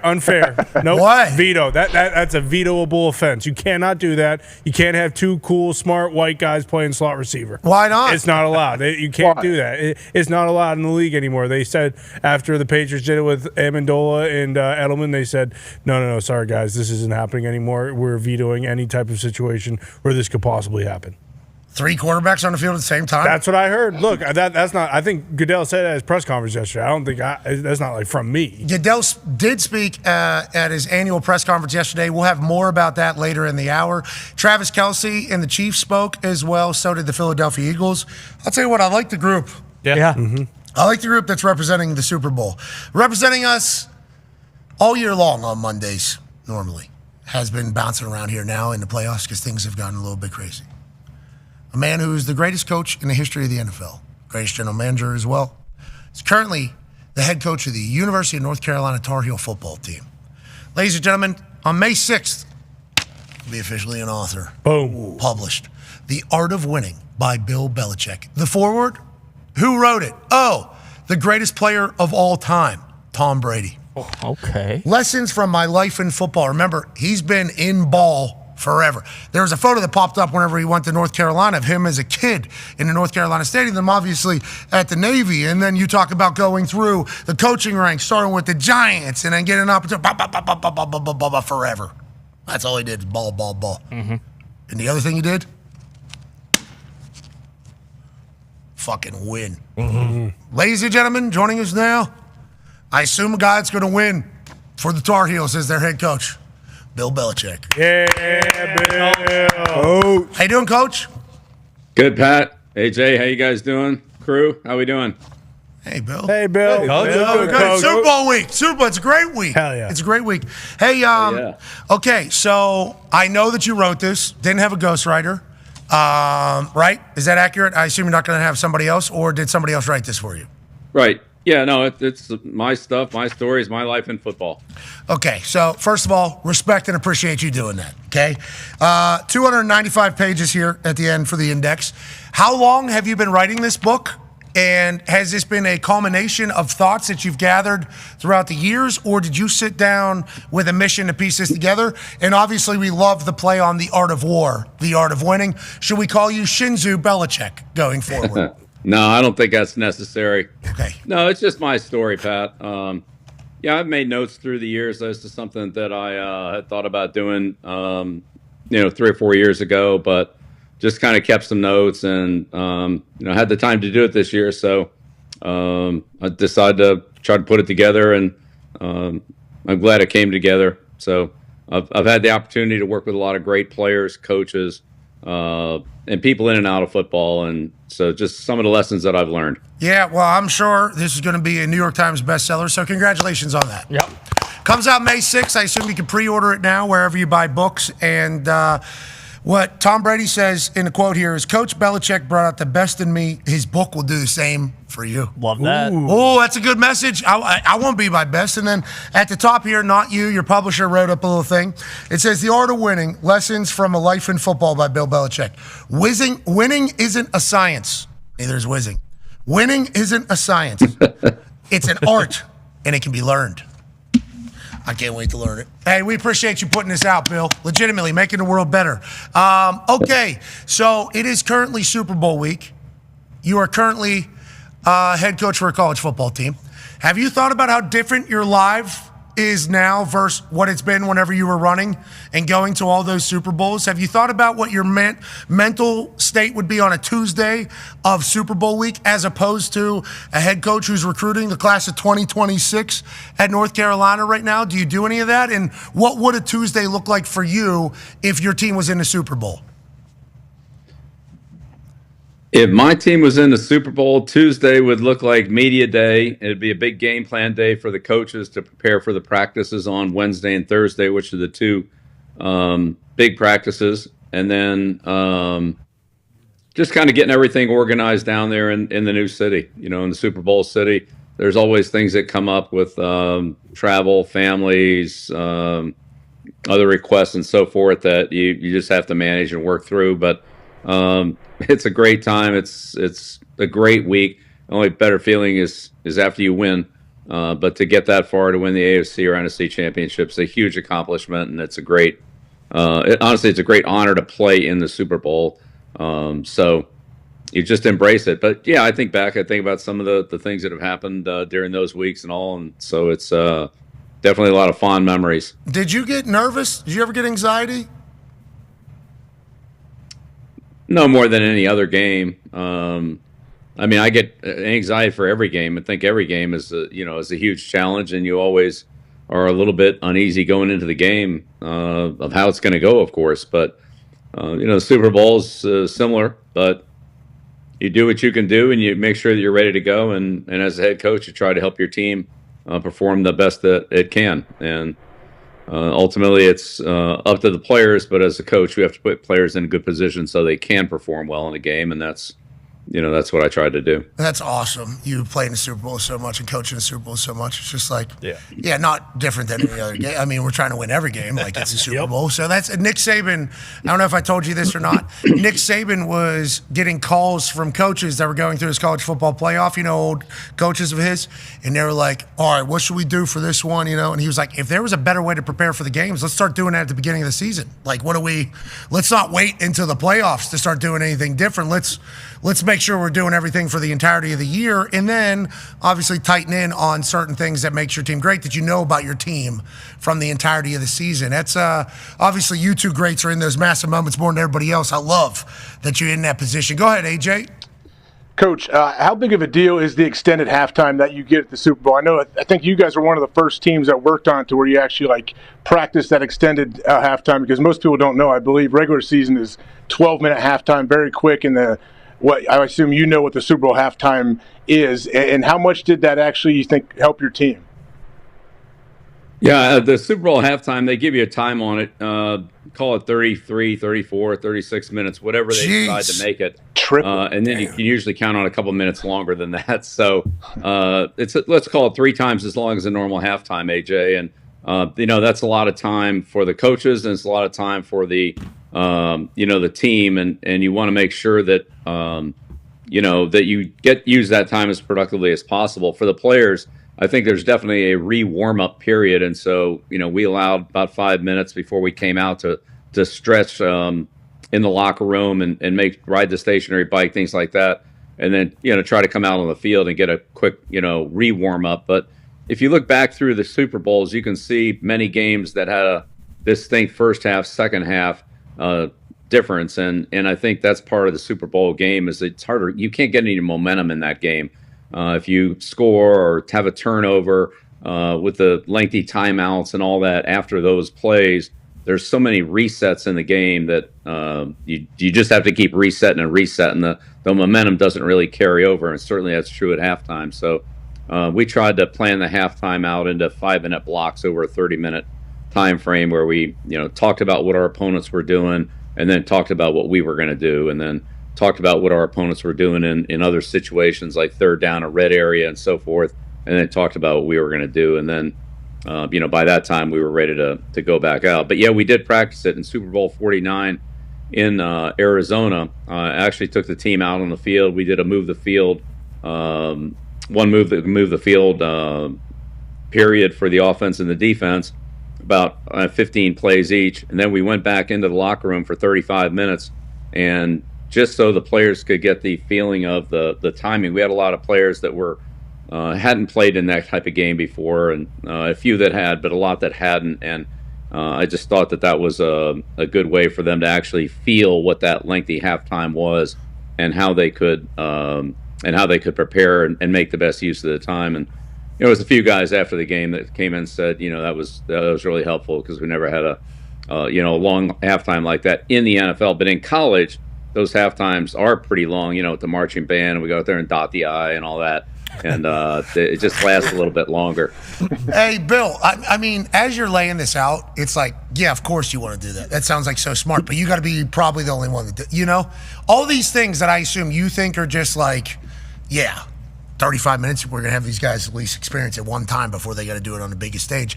It's like you just... You guys didn't do that? You're Super Bowl? No, I don't. Well, I didn't. Pat, so. we didn't do it every year. So we played in 14, and then in 16, we were 2 years later. So I didn't feel like we needed to do it. We played in 17 against the Eagles, didn't do it. 18, a year later against the Rams. So it was that 14 year that I thought was really kind of the one that...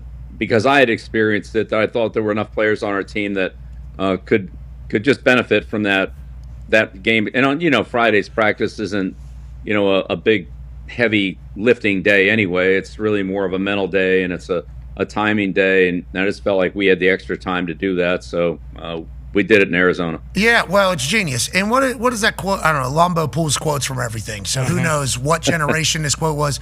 But taking care of the non-obvious is like how greatness gets done. It's like the details, a way to describe the details. It's like that's something you would assume a team that has not been to the Super Bowl would handle that, but that's not normal. And nothing is that you do, Bill. That is why you're the greatest of all time. Now, with that being said, there is certainly a dynastic run happening currently. Connor has a question for you. Yeah, Coach, one of the years, when the Patriots played the Giants, of course, it was the undefeated year. And I believe some players have come out and said, that pressure of going undefeated when you were very close, especially in that Super Bowl, it almost got to some guys. Do you think that'll happen at all with the Chiefs going for the first ever three-peat? Do you think there is a little added pressure in the back of some of their minds because it is something that has never been done like the Patriots during that David Tyree nightmare catch? Honestly, I don't think that Kansas City will focus too much on it. Everybody else outside does.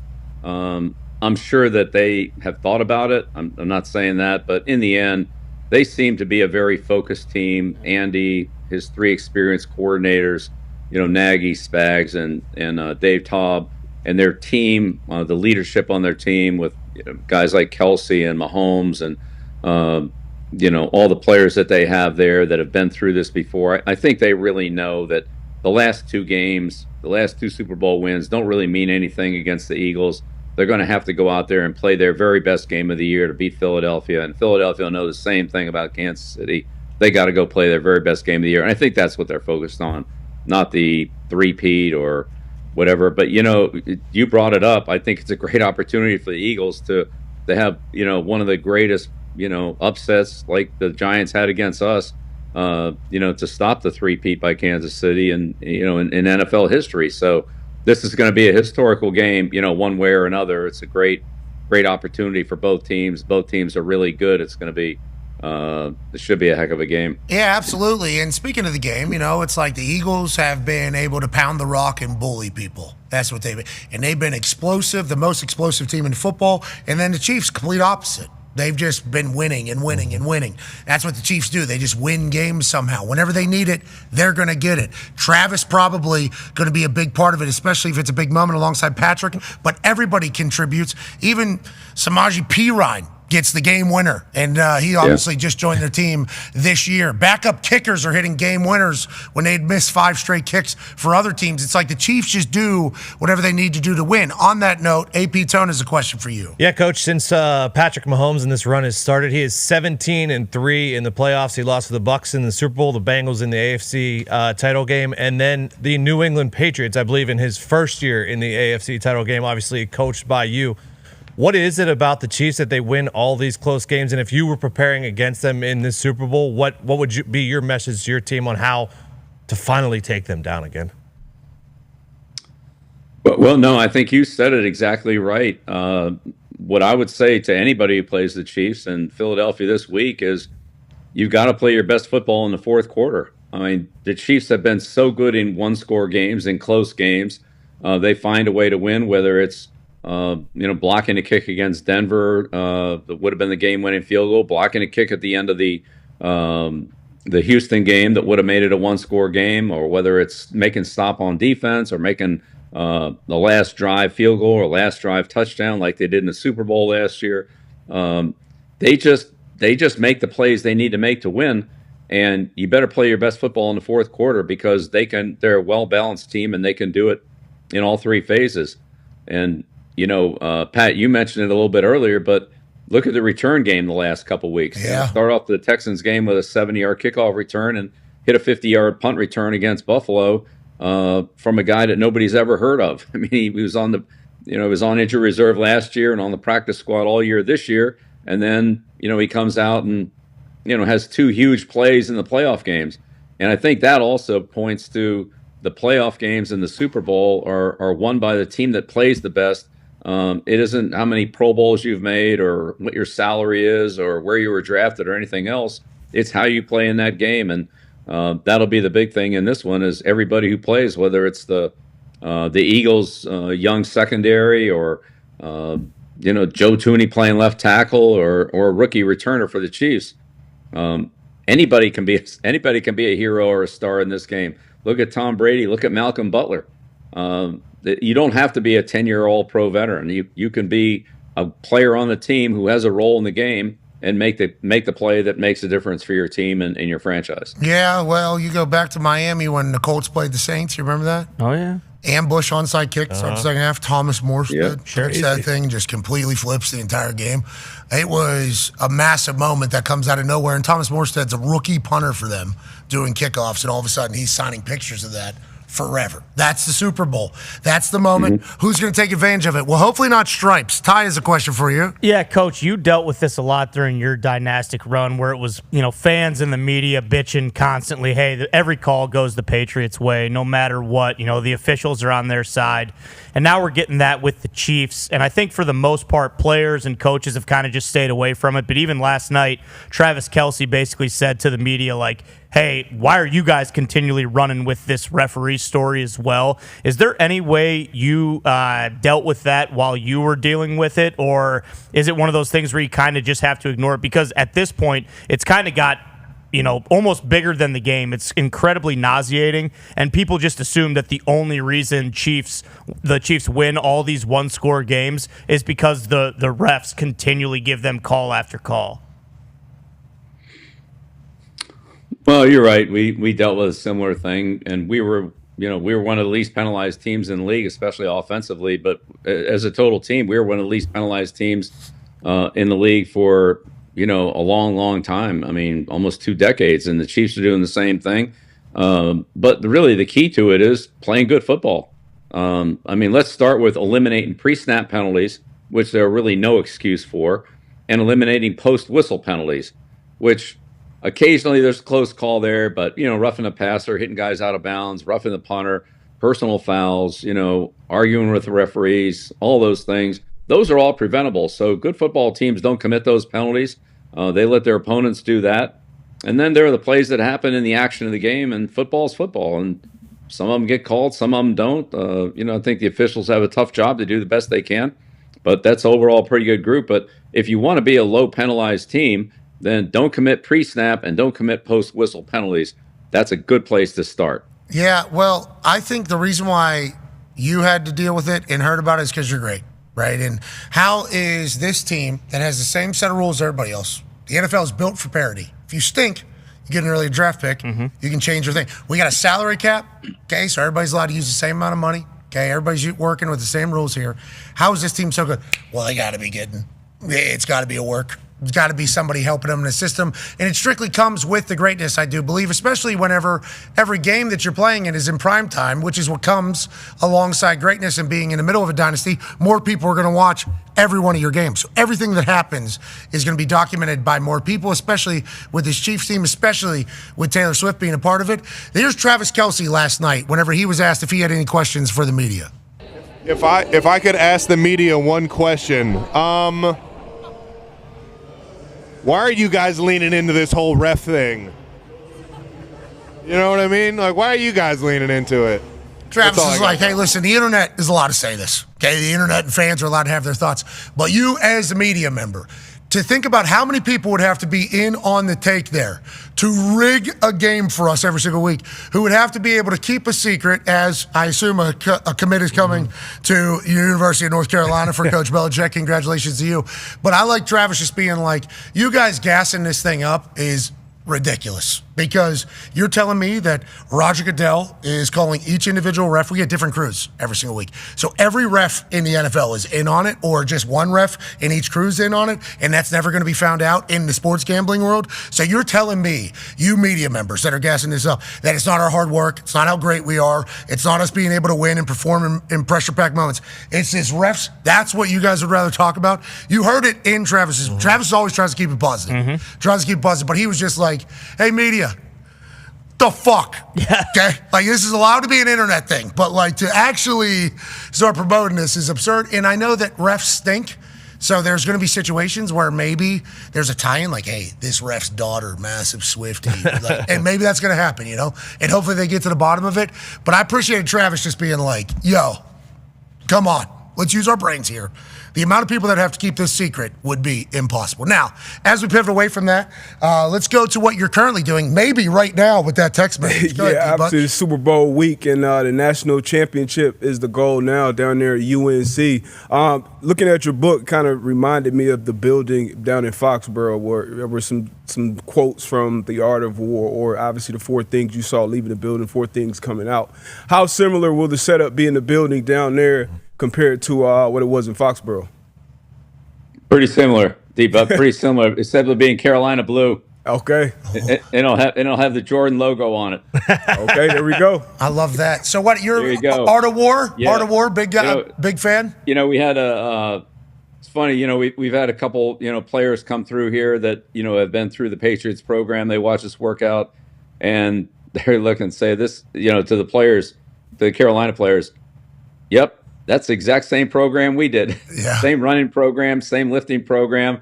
So, yeah, we're just taking the Patriot program and what we did in New England and bringing it here. Our strength coach, Moses Corbera, our chef, Josh Grimes, several coaches, and, our whole program, Mike Lombardi, and I are just, taking the whole scouting, coaching, and training program and, modifying it a little bit, but it's what we did at New England. That's what we're doing here at Carolina. Oh, it's the Patriot way. Carolina way. You can say it. You can say it's the Patriot way. You guys all hate something it. Like that. Bill, Tom, the winning way. They all hate it.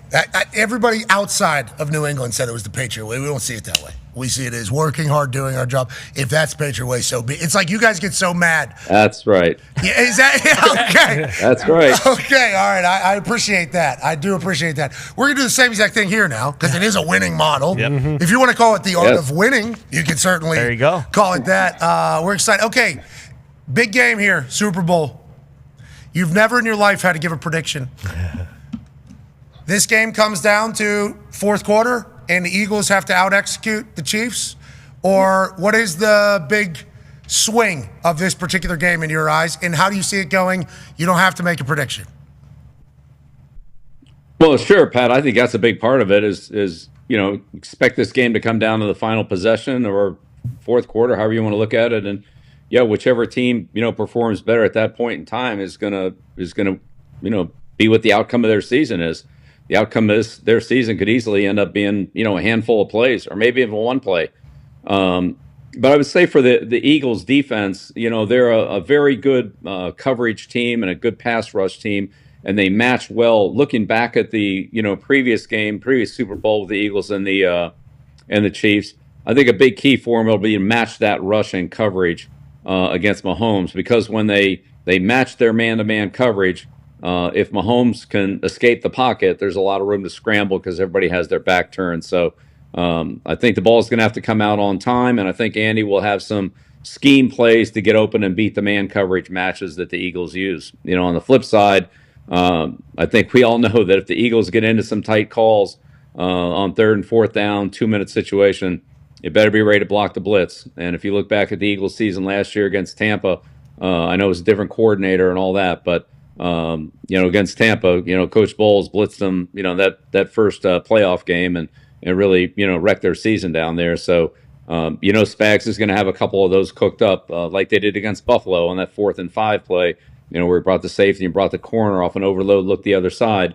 And, that was the key play in the game. So I'm sure that the Eagles are preparing for, those kind of critical situations to make sure that they can handle the pressure when they should definitely expect it.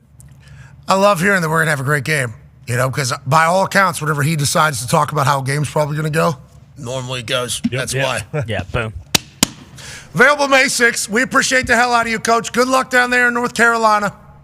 Can I plug the tomorrow night in New Orleans? I'm going down to New Orleans, and Jordan and Ryan Clark and I have organized a benefit for the people who walked away from that traumatic event in New Orleans.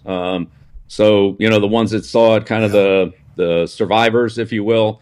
We're going to do an event down there at Vegas Steakhouse from 4 to 7. So any Super Bowl fans that are down there in New Orleans, come down and support us and support the victims not the victims of the the New Year's Day drive by, the massacre, where all the people got hurt there, but the people who saw it and actually have to deal with it from the from that side of it. So just want to give back to New Orleans. Ryan, of course, is from New Orleans, so he's a big part of this. So proud to do it tomorrow night at Vegas Steakhouse in New Orleans. Vegas Steakhouse, 4 to 7 local tomorrow. Having a front row seat to a terrorist attack is a wild thing. PTSD, I mean, I couldn't even fathom. The rest of your life. Yeah. Every moment. I mean, and that's a very people, public. I mean, there's a lot of things that can be triggers there. We appreciate you looking out. Ladies and gentlemen, the greatest coach of all time. You can see him at Vegas Steakhouse tomorrow in New Orleans, 4 to 7. Ladies and gentlemen, Bill Belichick. Yeah, Bill. All right, Bill. The Art of Winning. H. You should maybe read this. Get it in an audio book. I will. I hope he reads it. I hope he reads the audio version. It'll be Bill. That's why I was looking for other names on here, because a lot of these books people write. Sure. Exactly. And the only reason why I'm saying that is because I've been presented a few times like, hey, you want to write a book? It's like, I will one day, yeah. I will. I'll want to. Someday I'll do that, I think. And it'll be the first book I read, too. It'll kind of be fun. Like I'm writing it and reading it for the first time. And they're like, well, you could just sit down and then we can write it and then you just kind of correct it. It's like, then I'm not writing a book, right? And they're like, the whole thing. No, but you are. But we just kind of expedite it for you. We got like 5. We clarify your thoughts for you. Yeah, and also we got like 6 people that'll just, we'll have this book in 10 days. We'll have this thing ready to go. And it's like, is that what Jack Carr's doing? No. Like, No, he's not. He's releasing a new one, actually. Yeah, he is. Cannot wait. Looks awesome. It's like if you're going to write a book, write the fucking book. Yeah. Get a typewriter. You should get a typewriter. Type your book. Yep. The sense of accomplishment after that. Well, and also lats. Oh, yeah. I think you got a pretty good. Sure. I think you got a pretty good. Your right lat is going to be serious. You need to find one that goes. You get your left lat going too. Yeah, I wonder. Does it go? Well, I don't know how they work really. You got to slide it back this way. Yeah, you're sliding to the left. That No, you makes should sense. write it like Penmanship? feather pen. Ooh, quill. Ink and quill. Pen. Then you got to type it. You know what? How about mechanical pencil? Sure. Now that we're talking about. Oh, that'd be a nightmare. Yeah, it would. That would be a nightmare. Yeah, especially whenever it gets a little bit too long and then it cracks and then there's not enough left and then it sneaks out and then all of a sudden, damn it. Yeah, I take it there, I stick it back in, then you're back in. Then you do too much and it sneaks and it breaks and it cracks. Then all of a sudden we got. Yep. How many of these things are cracked out here? Terrible. Jeez Louise. In theory, brilliant. Great idea. Always sharp. Always sharp. Still good. Yep. Still good though. It's my choice. It is my weapon of choice. Oh, whenever really? I'm writing. Definitely. Wow. Definitely, yeah. Got to have a little touch though, because I like to have a good amount of lead out there, but you got to have some touch when you're writing it. This is the perfect amount. Can you please zoom in? That is the perfect. I mean, that is like the perfect sharp pencil right there. I mean, That's good. Yeah, I'd probably have one more click. Yeah, it's too long because then you gotta. It's cracking. Yeah, you're right. You'll break it. You know what I mean? This is a sturdy. Hey, this is a sturdy. I almost need to write something right now. Do it. I'm gonna write first sentence in my book. Here we go. Why don't you read it too? Once upon a time, in a galaxy far, far away. Hello, beautiful people. Yeah. Let's start. This all OLE. I Nice. L. Yeah. This will be the first book I read. All right. That's good first sentence. Boom. There it is. Hello, beautiful. Put it in the archive. Good start. Go ahead and lock it in. I don't know how many words it's going to be, but I know that It's a good start. Thank you. Even a little bit of cursive in there. Yeah. So it's in first person. Beautiful. I'll drop that. Yeah, definitely. So then they know, because those rat bastards typing other people's books, if they're saying I and me, they Bingo. that's a you and they. And maybe even a he and she there. Fraudulent. I know all about these pronouns a little bit more nowadays than ever before. Yeah. But don't you be putting I and me whenever it's somebody else's story. Don't do it. Now, with that being said, let's talk about we. Okay. Let's talk about week. Did you change your thoughts on how the Super Bowl is going to go with what Bill Belichick said? I kind of did. Oh, really? Yeah, I kind of did. Good game. Okay, well, speaking of the game, let's go to one half of the Hammer. Dahn. Cowboys, AP Tone. AP Tone, there's some gambling questions that were kind of posed in the think tank earlier today that I think would be a good group activity out here, and also great gambling information for those, hey, last time we get a chance to bet on football. Yep. Come on. Let's focus in. Not saying you have to, but if you are in the place where you have a little extra bucks and you want to maybe make something a little bit sweeter, maybe turn 5 into 10, what? Maybe 10 into 20, what? Maybe 1437 into 8500. What? Not a guarantee, but it is certainly possible. You need to listen to some of these numbers. Go ahead, AP Tone. I love groupthink. I love doing this. I don't trust my own brain, so I started this morning while I was going through some of the Super Bowl props. And I started with, there is a Super Bowl prop, player to have a catch on the first drive per team. Okay. Philadelphia Eagles, who are we thinking? Who are we thinking first drive to have a catch for the Philadelphia Eagles? Dallas Goedert. Okay, Dallas Goedert's been getting the ball a lot in this Philadelphia Eagles offense. He's been running it, he's been catching it, and also the tight end, his quarterback's best friend, is what they say. Dallas Goedert's got the ball a lot. What are the odds on Dallas Goedert getting the ball on the first drive? He is plus 120 to get the ball on the first drive. Yes, as a catch. Now, a little fun fact, on the first drive, last game he did not get that chance because Saquon just took it 60 yards on the first carry. But on the next drive, he did have a catch, and then the first drive on the game before that, he did have a catch on that drive as well. So we're kind of riding a little bit of a hot streak there. What's that, plus what? Plus 120. What are some other options there for the Philadelphia Eagles? A.J. Brown is plus 110. Devonta Smith plus 140. Saquon plus 333. Get a catch, not a run. Now, that's a nice little screen. That. Screen pass. Yeah, take that. Plus 333, especially if Spags.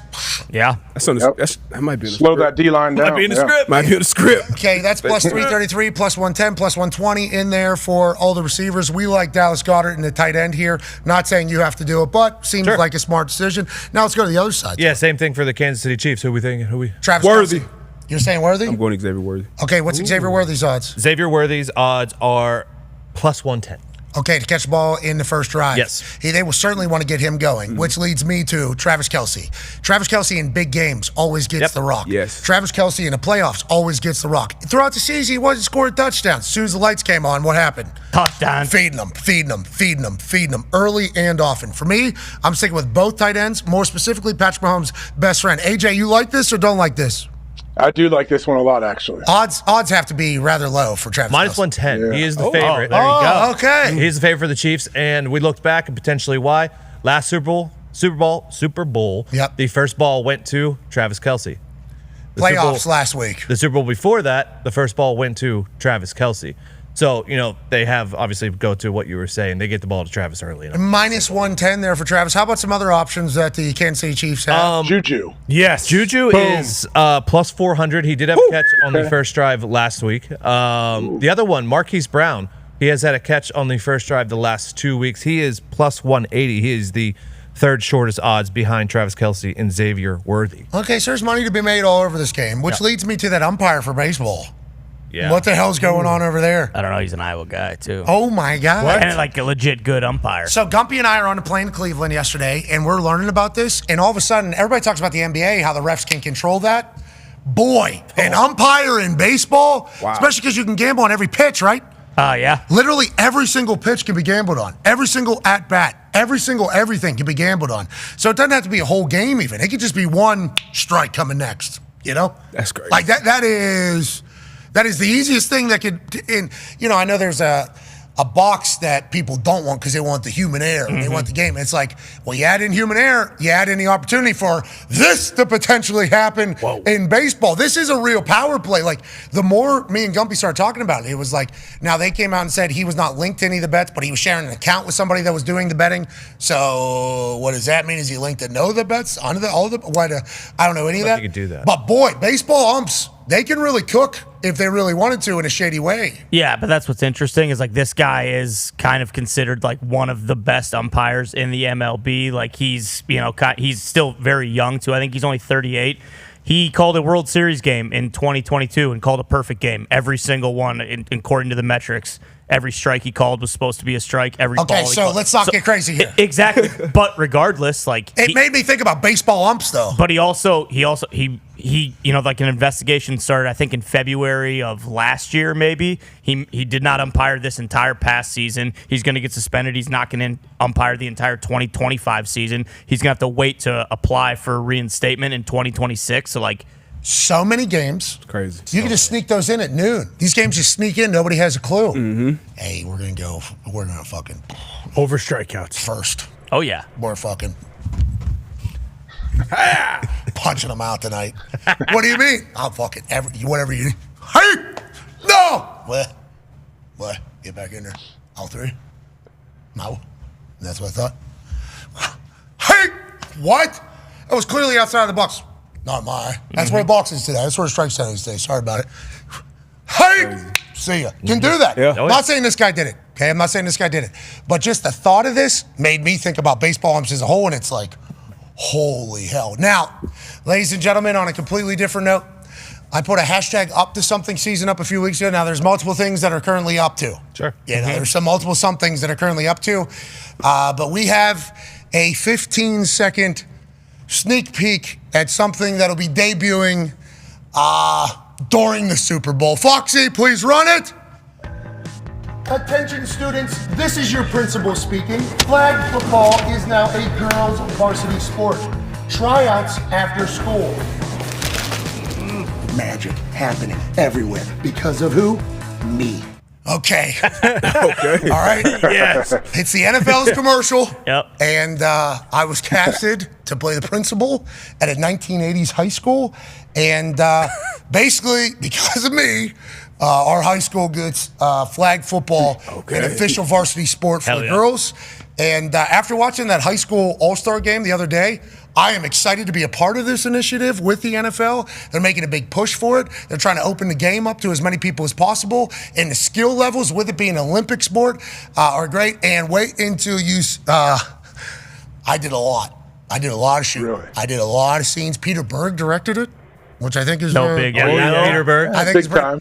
2 hours in makeup there for me to look like what I'm going to look like in the future. That is a fat suit, AJ. Okay, please. Have some respect.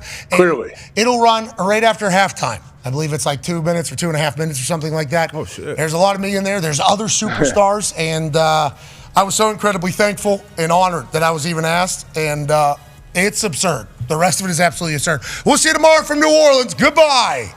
Yeah, AJ, it's fucking absurd. Looks awesome. I mean, just that quick clip is pretty absurd. I can imagine what happened. Good news is if you know if you get older and you lose all your hair and you grow a stash, you're gonna look fucking awesome. Yeah, can't grow that stash, which is certainly problematic. As soon as it got on, I'm like, this would be sweet if I could do this, but I can't. The hair just, they're the way they envisioned the principal. Sure. Which I was. Classic. Of course. Of that high school. Mm-hmm. Okay. They showed me a picture of it, and I was like, well, this guy really looks like an asshole. Peter's like, bingo. That's Channel what we're looking for. Yeah. That's who we're looking for. This is my first time ever acting. And I did some acting. Gumpy was there with me. This was filmed the same day as Saturday Night Main Event in San Antonio. Okay? So Friday this was filmed in Southern California, San Diego. So Friday, I fly the longest flight to California. Might have been longer than the one to Ireland. I swear, it was so long. It might have been 4,000 knot headwind that we were flying into, and obviously, it didn't want to leave until after I put baby girl to bed on Friday night. Right? I try to do that with all my trips. I would like to be there for whenever she goes to bed. So scheduling the flights and everything is normally a little late. I was like, it shouldn't be that bad. What the projected time is, you should be able to get over there. We were sitting on this plane, pitch black, obviously, just forever. It said on the screen an hour left, maybe 4 hours, maybe 4 hours. We're just flying into this thing. So we get in, miss the production dinner. Okay. Yep. We're supposed to be at that for sure. Mm-hmm. That was certainly something that was supposed to be. Completely missed it. Landed too late. Okay. Then we have a very early call time. Very early call because the makeup. Oh, yeah. Because the make and everything has to happen. So I already thought I fucking blew it completely because missing this whole thing, bang. I get in there. I'm a little nervous. Like never. It was a lot of shit. And the people were so damn professional. The makeup people, 30 years each of them. Jackie and Ed, Dave. Oh, 60 years combined worth of makeup experience. Dogs. They were unbelievable. Absolute dog. These people were so damn cool. I started talking to them about their gigs. Obviously, started talking. Lady Jackie from Chicago, she worked on Star Trek for a number of years. Makeup. She said, A lot of makeup. Yeah, and they were talking about if you're in the makeup world, Star Trek probably going to be a gig that you have had. She worked on that for a long time. Guy, Ed, Dave. Damn, I'm sorry, dude. You're a good dude. I think it was Ed. Ed, he worked on Star Trek as well as many others. Sure. Also worked on White Chicks. Which he said was a 3 a.m. call time until 7 p.m. at night for 6 weeks straight. And I said, it was a great movie, though. He goes, I didn't watch it. I hadn't seen enough. Because that was a lot, I guess. So then, as I'm getting all this done, we're in here a while. We're very close with each other, It's like they're adding the bald cap onto my head. Then they're putting the hair on top of it. Then the mustache, the amount of glue that's on my face to match with the whole thing. I mean, it is... They were awesome. But we were within very close quarters for 2 hours straight. I mean, just like in the trailer. And they were awesome. Then the entire NFL crew, cool. All the extras, there's so many extras in this thing. And Peter Berg, was being so cool to me, so nice to me. I'm so thankful for how he treated me, because he knew that I was not comfortable with acting. Like this is a weird thing. And also, this is the NFL's commercial for their Super Bowl. Yeah. And it's like massive initiative, too, that like my daughter, hopefully, is going to benefit from. So, like, I'm trying not to look like an asshole. And a lot of people are going to see this. So, like, let's not fucking, A lot of people. Let's not be terrible at this. Be good. Time. Yeah, let's be good. So the way Peter, operated with me, the way the actual actors, the way they were talking to me, it was, so cool, so lucky to be a part of it. And from Glenn and Tim and obviously Peter, and there was a Chris, and there was... I think it was Ed. I think I found Ed. Ed, white-haired guy? Yeah, Maybe. He's a good dude. His son is a major in the Army. Is he a skinny guy? He comes from, that is Ed. Yep, that's Ed. That's Ed French. That's him? Oh, he's a Boston guy? Yeah, I think that is him. That's him as a young lad. Really? That is him as a young lad. I mean, 1951 he was born, so yeah. So I'm looking at that photo, and I'm trying to evolve him in my head for the morning Because he that did I saw. Star Trek and White Chick, so what other Eds are we Yeah, doing? so that is definitely him. Awesome. So cool, so kind. The attention to detail. We're talking about taking a little brush with a little paint on it and splattering it on my head. Flicking it. During the thing. For the transition from my Making skin. sure that bald cap blends in. Yeah, and I told him, I'm like, hey, I'm gonna sweat. I am a sweater. And they're like, we'll be out there for you. And lo and behold, Ed and Jackie, every single time. Like a pit crew on my it was so much fun. And that picture alone is awesome. It's really cool. I think we'll have another 15-second teaser tomorrow. And I think there's going to be another one the next day. Boom. And we did a lot of shoot. I did not expect to be I don't know what the final thing's going to look like, but I will say for a 2-minute thing, I filmed 5-6 scenes. I mean, it was a lot of scenes. It was awesome to watch. There's so many people on set. It was pretty crazy to watch. Watching Peter Berg operate school. Awesome. He has dog that he rescued from Mexico during a shoot. Esso, this dog, so cool, just kind of rolling around like Ben and Peter. Yeah. And this dog though, just super chill, comes over. How we doing? Esso, hey, we're about to do a shoot, Esso. All right, good luck. And just kind of walks.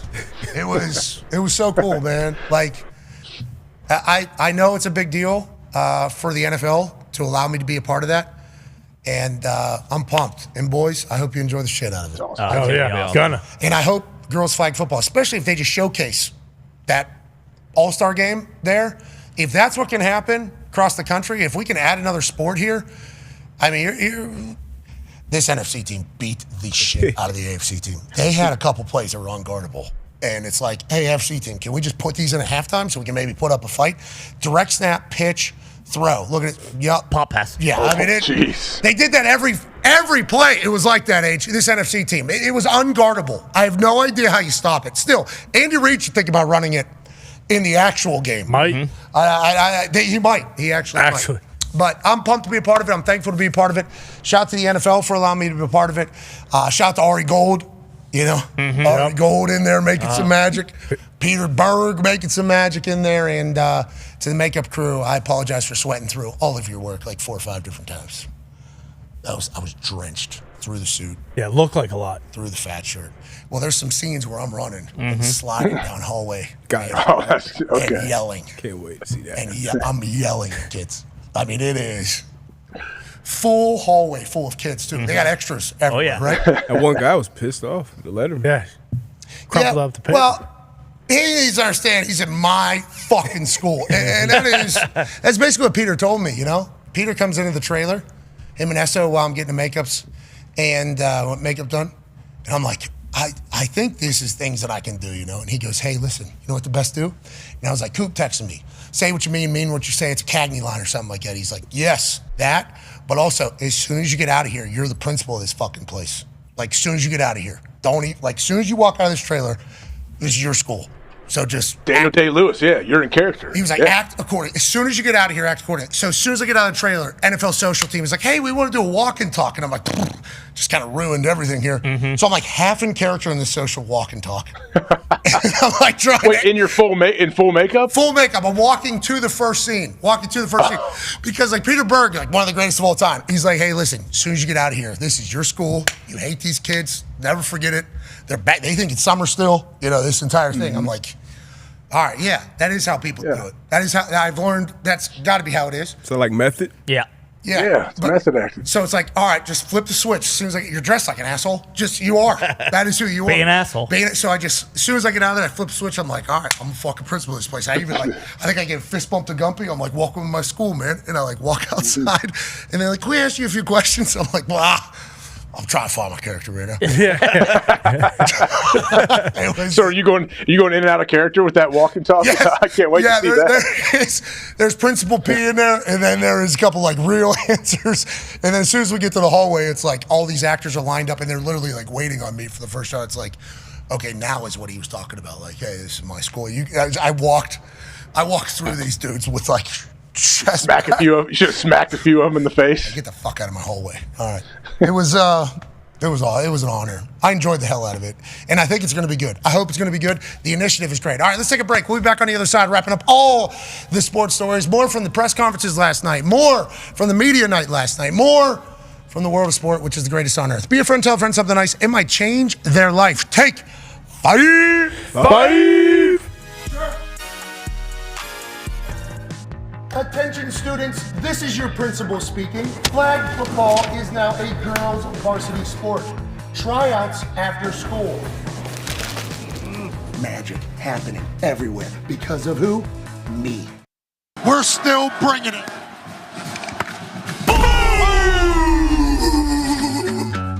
I light every bridge I see here just to watch it burn.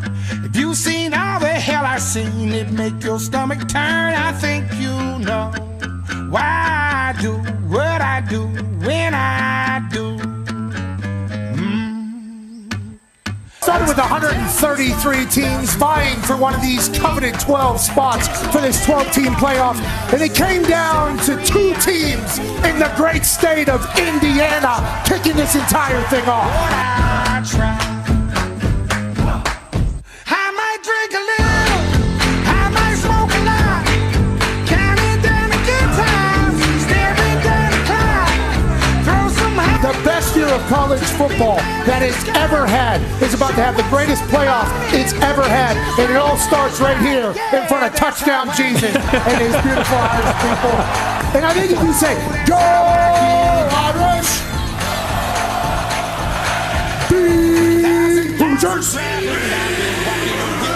They'll do that all night. If you make this kick, I will double his kick to $500,000. I will also donate $250,000 to a charity of Chris Daly's choosing. Yeah, let it go, man. Oh, God.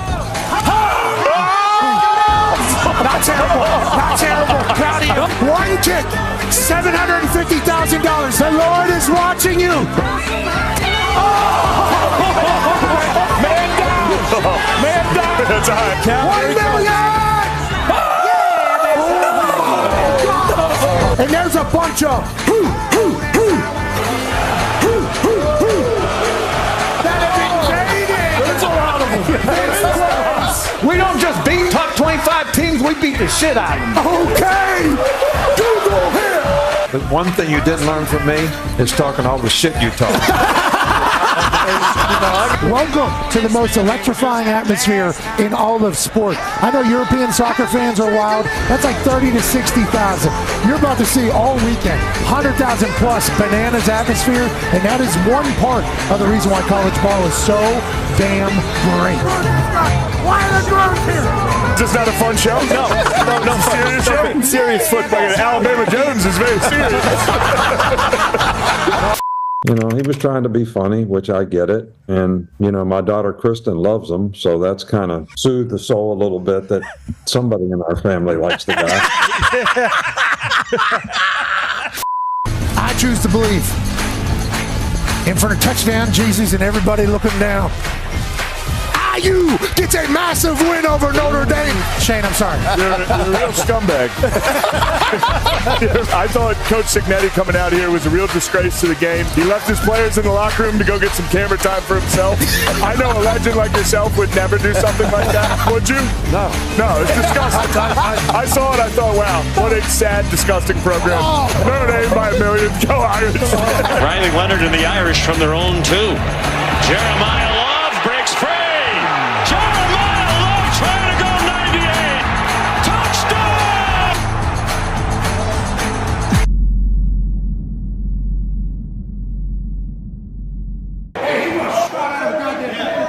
Might be fiction for a blowout here, fellas. Couldn't wait to get to the wonderful state of OH! In the SEC, coming up to the Big Ten, when it's cold as hell, we shall settle the conversation here in beautiful Columbus. Coach, that hairline, you get a haircut every day? Not every day. Not every day. Big beard, big boot, Peters in tow, 500. Oh, this guy sucks. Holy hell, this guy's the worst we've ever seen. Just took out the Ohio State cheerleaders. $1 million here, JD level. Yep, this guy sucks at kicking butt. We appreciate the hell out of you, Jeremy. He has once wiped 100 times. What? What? Yeah, 100 times. There are actually people out there, psychos obviously, that like the non-frosted Pop-Tarts. Gary's mother, one of the best football players I've ever been around. Non-frosted strawberry Pop-Tarts. I like non-frosted Pop-Tarts. I like non-frosted Pop-Tarts. Now, I, at one point this year, was the mayor of Cocktown. You were the mayor? Mayor of Cocktown, yeah. They voted me in there, and this is my... How do you become the mayor of Cocktown? You just got to go around and say, listen, I heart cock. I heart cocks. Sorry, numerous. Whenever we found out that there was going to be a college football playoff game in Columbus, Ohio, we were all jacked up to see this Ohio State faithful be showcased to the entire world about how much they love football. Then we walked out here to this game day set this morning, and it was like, Rocky Top, you'll always be home, sweet home to me. Rocky Top, Rocky Top. Well, in that song, they say it's home. Home for me is the North, and the cold is going to be the heart. Give me the Ohio State Buckeyes representing for the Big Ten. How cool was Sean Perkins, the Ohio State football team, for allowing us to hang out in their facility pretty much all day Saturday? They had 5 TVs set up, a bunch of recliners. Roosters supplied some phenomenal food.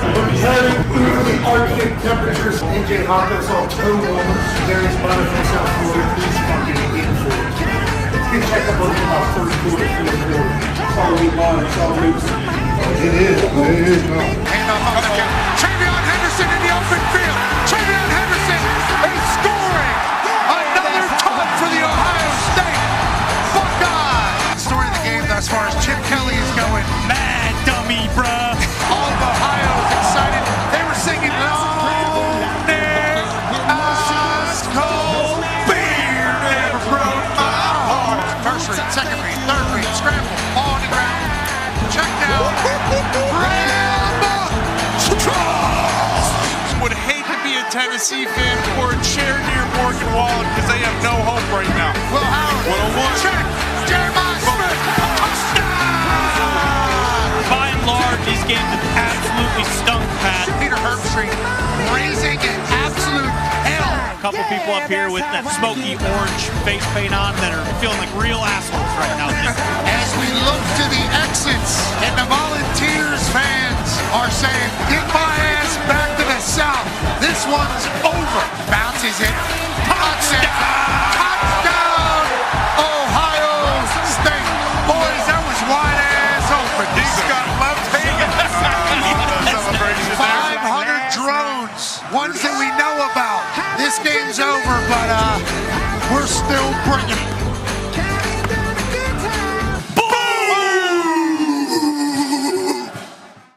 Oh, okay. Oh, yeah. That's hilarious. Oh, yeah, AJ. You earned that, buddy. This guy sucks. This guy's the worst of all time. Almost. Timmy. Almost. Corbin, that was good. He's the worst we've ever seen. Hey. I think you're nervous in front of Bob Dylan. No. I think that's probably... No. One more shot. One more. You want the Texas guy to get one more kick? All right, how about this? Kirk Herbstreit said he'll match another $200,000. I will as well. This is an $800,000 kick, Corbin. Yeah! This guy's got no shot. Come on, Harry. Come on, Herbie. Timmy, you want a match? Yeah, I'll get in there too. Okay, all right, sweet. Is that 1.2? Yeah, it is. $1.2 million kick. Yeah. Holy hell. Let's go. Everything just got very real all of a sudden. That first attempt was god-awful. But now you got a $1.2 million operation. All you got to do is kick the ball through those uprights. It looks shorter than 33 yards. Stanford. Is that legally binding? Yeah.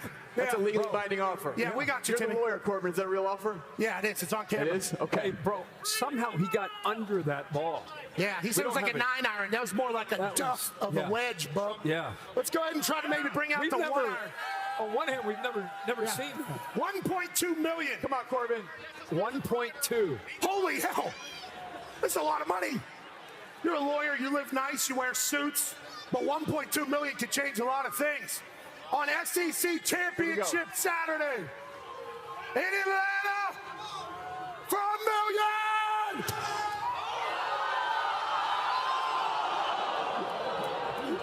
That got pretty expensive. Quick stuff. That was too close. Thought we got hustled. Bob Dylan coming out on Christmas. The movie's supposed to be Oscar-worthy. Thankfully stopped by. Herbstreit's awesome. Reese, that got a little bit of nerve-wracking there for a few moments. Back to you. Probably the most interesting trade was the Randy Moss trade. After the draft, the first day of the draft, we've been trying to trade for Randy Moss for 2 months. All like childbirth. I mean, it took forever. After the first day of the draft, I talked to Mr. Davis. I said, are we going to make a deal or not? And he said, yeah, we'll do it. We'll do it for your 4th. And I think we were picking like 7th in the 4th round. I said, well, we got to get the guy in for a physical. We can't take his contract. We're going to have to renegotiate his contract. And Mr. Davis said, well, that's your problem. If you want to trade for him, then you get it done. I said, all right. I call up Randy. Hey, Randy, this is Coach Belichick. Boom. Hangs up the phone. What? Let me try this again. Randy, it's Coach Belichick. Who is this? Who's pranking me? Who is this? Boom. Hangs up the phone. Randy, this is Coach Belichick. We traded for you. What? Is this a joke? This better not be a joke. Who is this? No. This is, all right. Really? I said, yeah, but look, we got to get this done by tomorrow at noon. He goes, all right, what do I need to do? I said, you need to come up, take a physical, and we need to renegotiate your contract. By noon? Yeah. He goes, well, I'm in Houston now, but I got a plane. I'll be there. Nice. He flies, and he's there at 8 o'clock in the morning, comes in and takes the physical. You know, the old, Yeah. Make sure he's live. Okay, you're good. Renegotiate the contract. We're done at 10 o'clock. And first thing he says to me is, where's the playbook? Oh, that's awesome. I said, right here. He said, okay, because when I walk out there with the first team, with Brady, I got to know all the plays. I can't go out there and make mental errors and screw up. I got to know his offense. And he was smart, man. This guy was smart. On this post-safety coverage, what are you going to do? He goes, Coach, you ain't going to see any post-safety coverage against me. Like, oh. He goes, you're going to see cover 2. We haven't seen cover 2 in years. He's like, you're going to see cover 2. And he was right. And then he would say, well, here's how I'd run this route. Here's how I'd run that route. And I started thinking, like, we got to start giving Randy some routes. We're running this, and they play cover 2. How we can move him into the slot. He's like, move me into the slot. I said, yes, so you can get in the middle and cover 2. He's like, all right, good. 25 touchdowns. So many. Opens up the running game, too. I'm telling you, it was... Randy, come on, man. I'm trying to. Hey.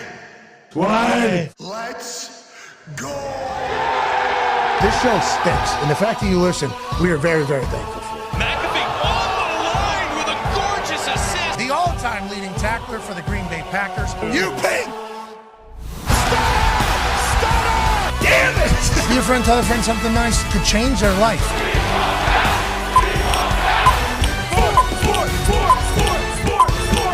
Hello, beautiful people, and welcome back to our humble abode, the Thunderdome, on this Super Bowl Tuesday, February 4th, 2025. Hour 3 of the program starts now. Football! AJ, it's already February 4th. That's AJ Hawk there. Congratulations. Baby Hawk.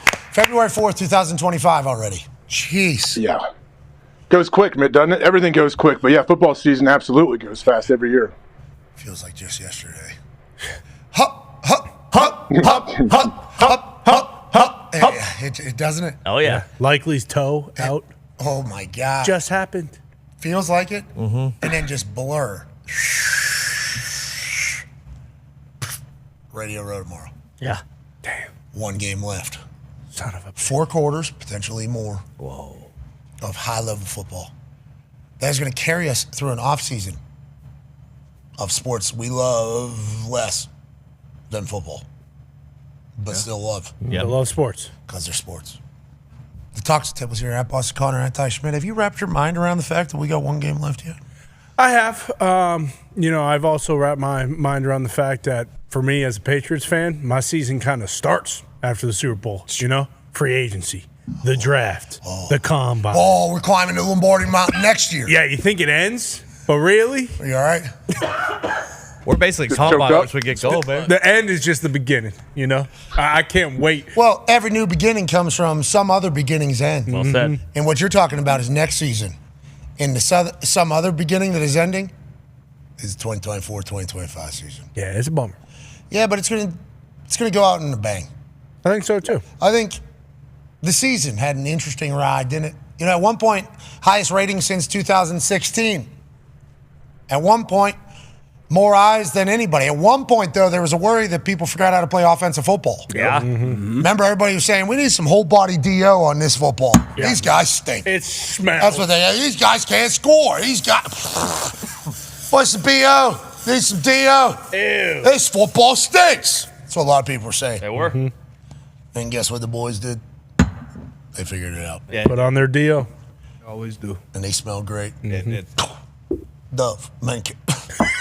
Yeah. You really got to get that a ways away from your mouth.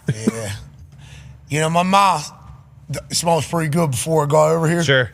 But right now, I don't recommend it. I don't think you should do it either. But you get some of this in your mouth, boy, it is pretty refreshing taste. Yeah, it is. Your eyes, though, a whole different animal. Tell you what, if your eyes stink, do not use these. No. Do not use Dove Men Care whole body deal. When it says whole body, they're obviously not talking about your eyeballs. Yeah. You should not get this in your eyes. Or your mouth. You know what else you should get in your eyes? What's that? It's that week, brother. CBD cream. CBD. Carson. Is Carson coming? Where's Carson? Man. We're going to keep that menthol CBD cream away from me. I hope not. And my tradition. face. We only have one tradition. Yeah, that's the, yep. Bring it home. Yeah, bring it exactly. home. Best guest is always last. Gabriel Morency was doing a lot of people.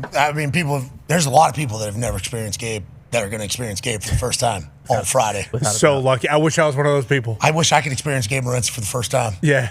And just understand the whole new world's about to open up for me. Uh-huh. There's been a man up in Canada that has been screaming about gambling on sports for 30 years. That's right. And it's always high heat. Mm-hmm. It's always. Mm-hmm.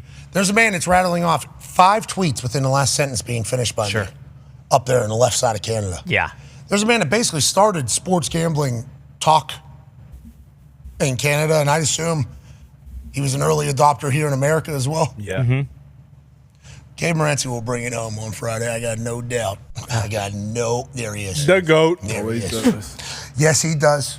Now, Canada's an interesting spot. I think with America, we're better than we've ever been, I heard. Yeah. Right? Is that what I heard yesterday? Good meeting yesterday. Yeah. We're better than we ever. I didn't know that guy was still. I thought Yeah, me neither. Yeah. But a good meeting, I heard. Yeah. We're better than we've ever been. That's when I read that entire long thing during one of the breaks of Raw. I was like, all right, sounds like we're better than we've ever been. That's right. Yeah. Can't wait to get to the Elimination Chamber in Toronto. I immediately was like, I can't wait for Gabe Morency on Friday. Yeah. Because people that are like, you know what? Canada's not that bad, I guess. There's people saying that. They do. Wait until you see Canadians, one of Canada's best exports. Yeah. Gabe Morency. Right. Always. On Friday. You're going to be like, damn, maybe we don't tariff Gabe Morency. Right. Kind of like Canada. Yeah, we need to. I didn't know Canada could create that. Yeah, that's what people say. There he is. And there he is. Yeah, he's Talk about panache. Yeah, he's got a 7-hour show today, tomorrow, the next day, and then we will see him on Friday. And every minute of that show is somehow, some way, Paul Skeen's heat. Yeah. They only created one when they created Gabe. Don't ask why I know this. That man has over 400,000 tweets. Yeah, that's what. I don't even think you have half that. Yeah, but he might have had 399,000 whenever this conversation about him started. There's certainly it's certainly possible. That's the thing about it. He's a prolific tweeter. I mean, he's just, let alone whenever he gets on a microphone. 430.7 thousand plus. And I'll tell you what, every single one has been worth a read. Yeah. You know, that's Gabe Morency football. He's got a lot to say.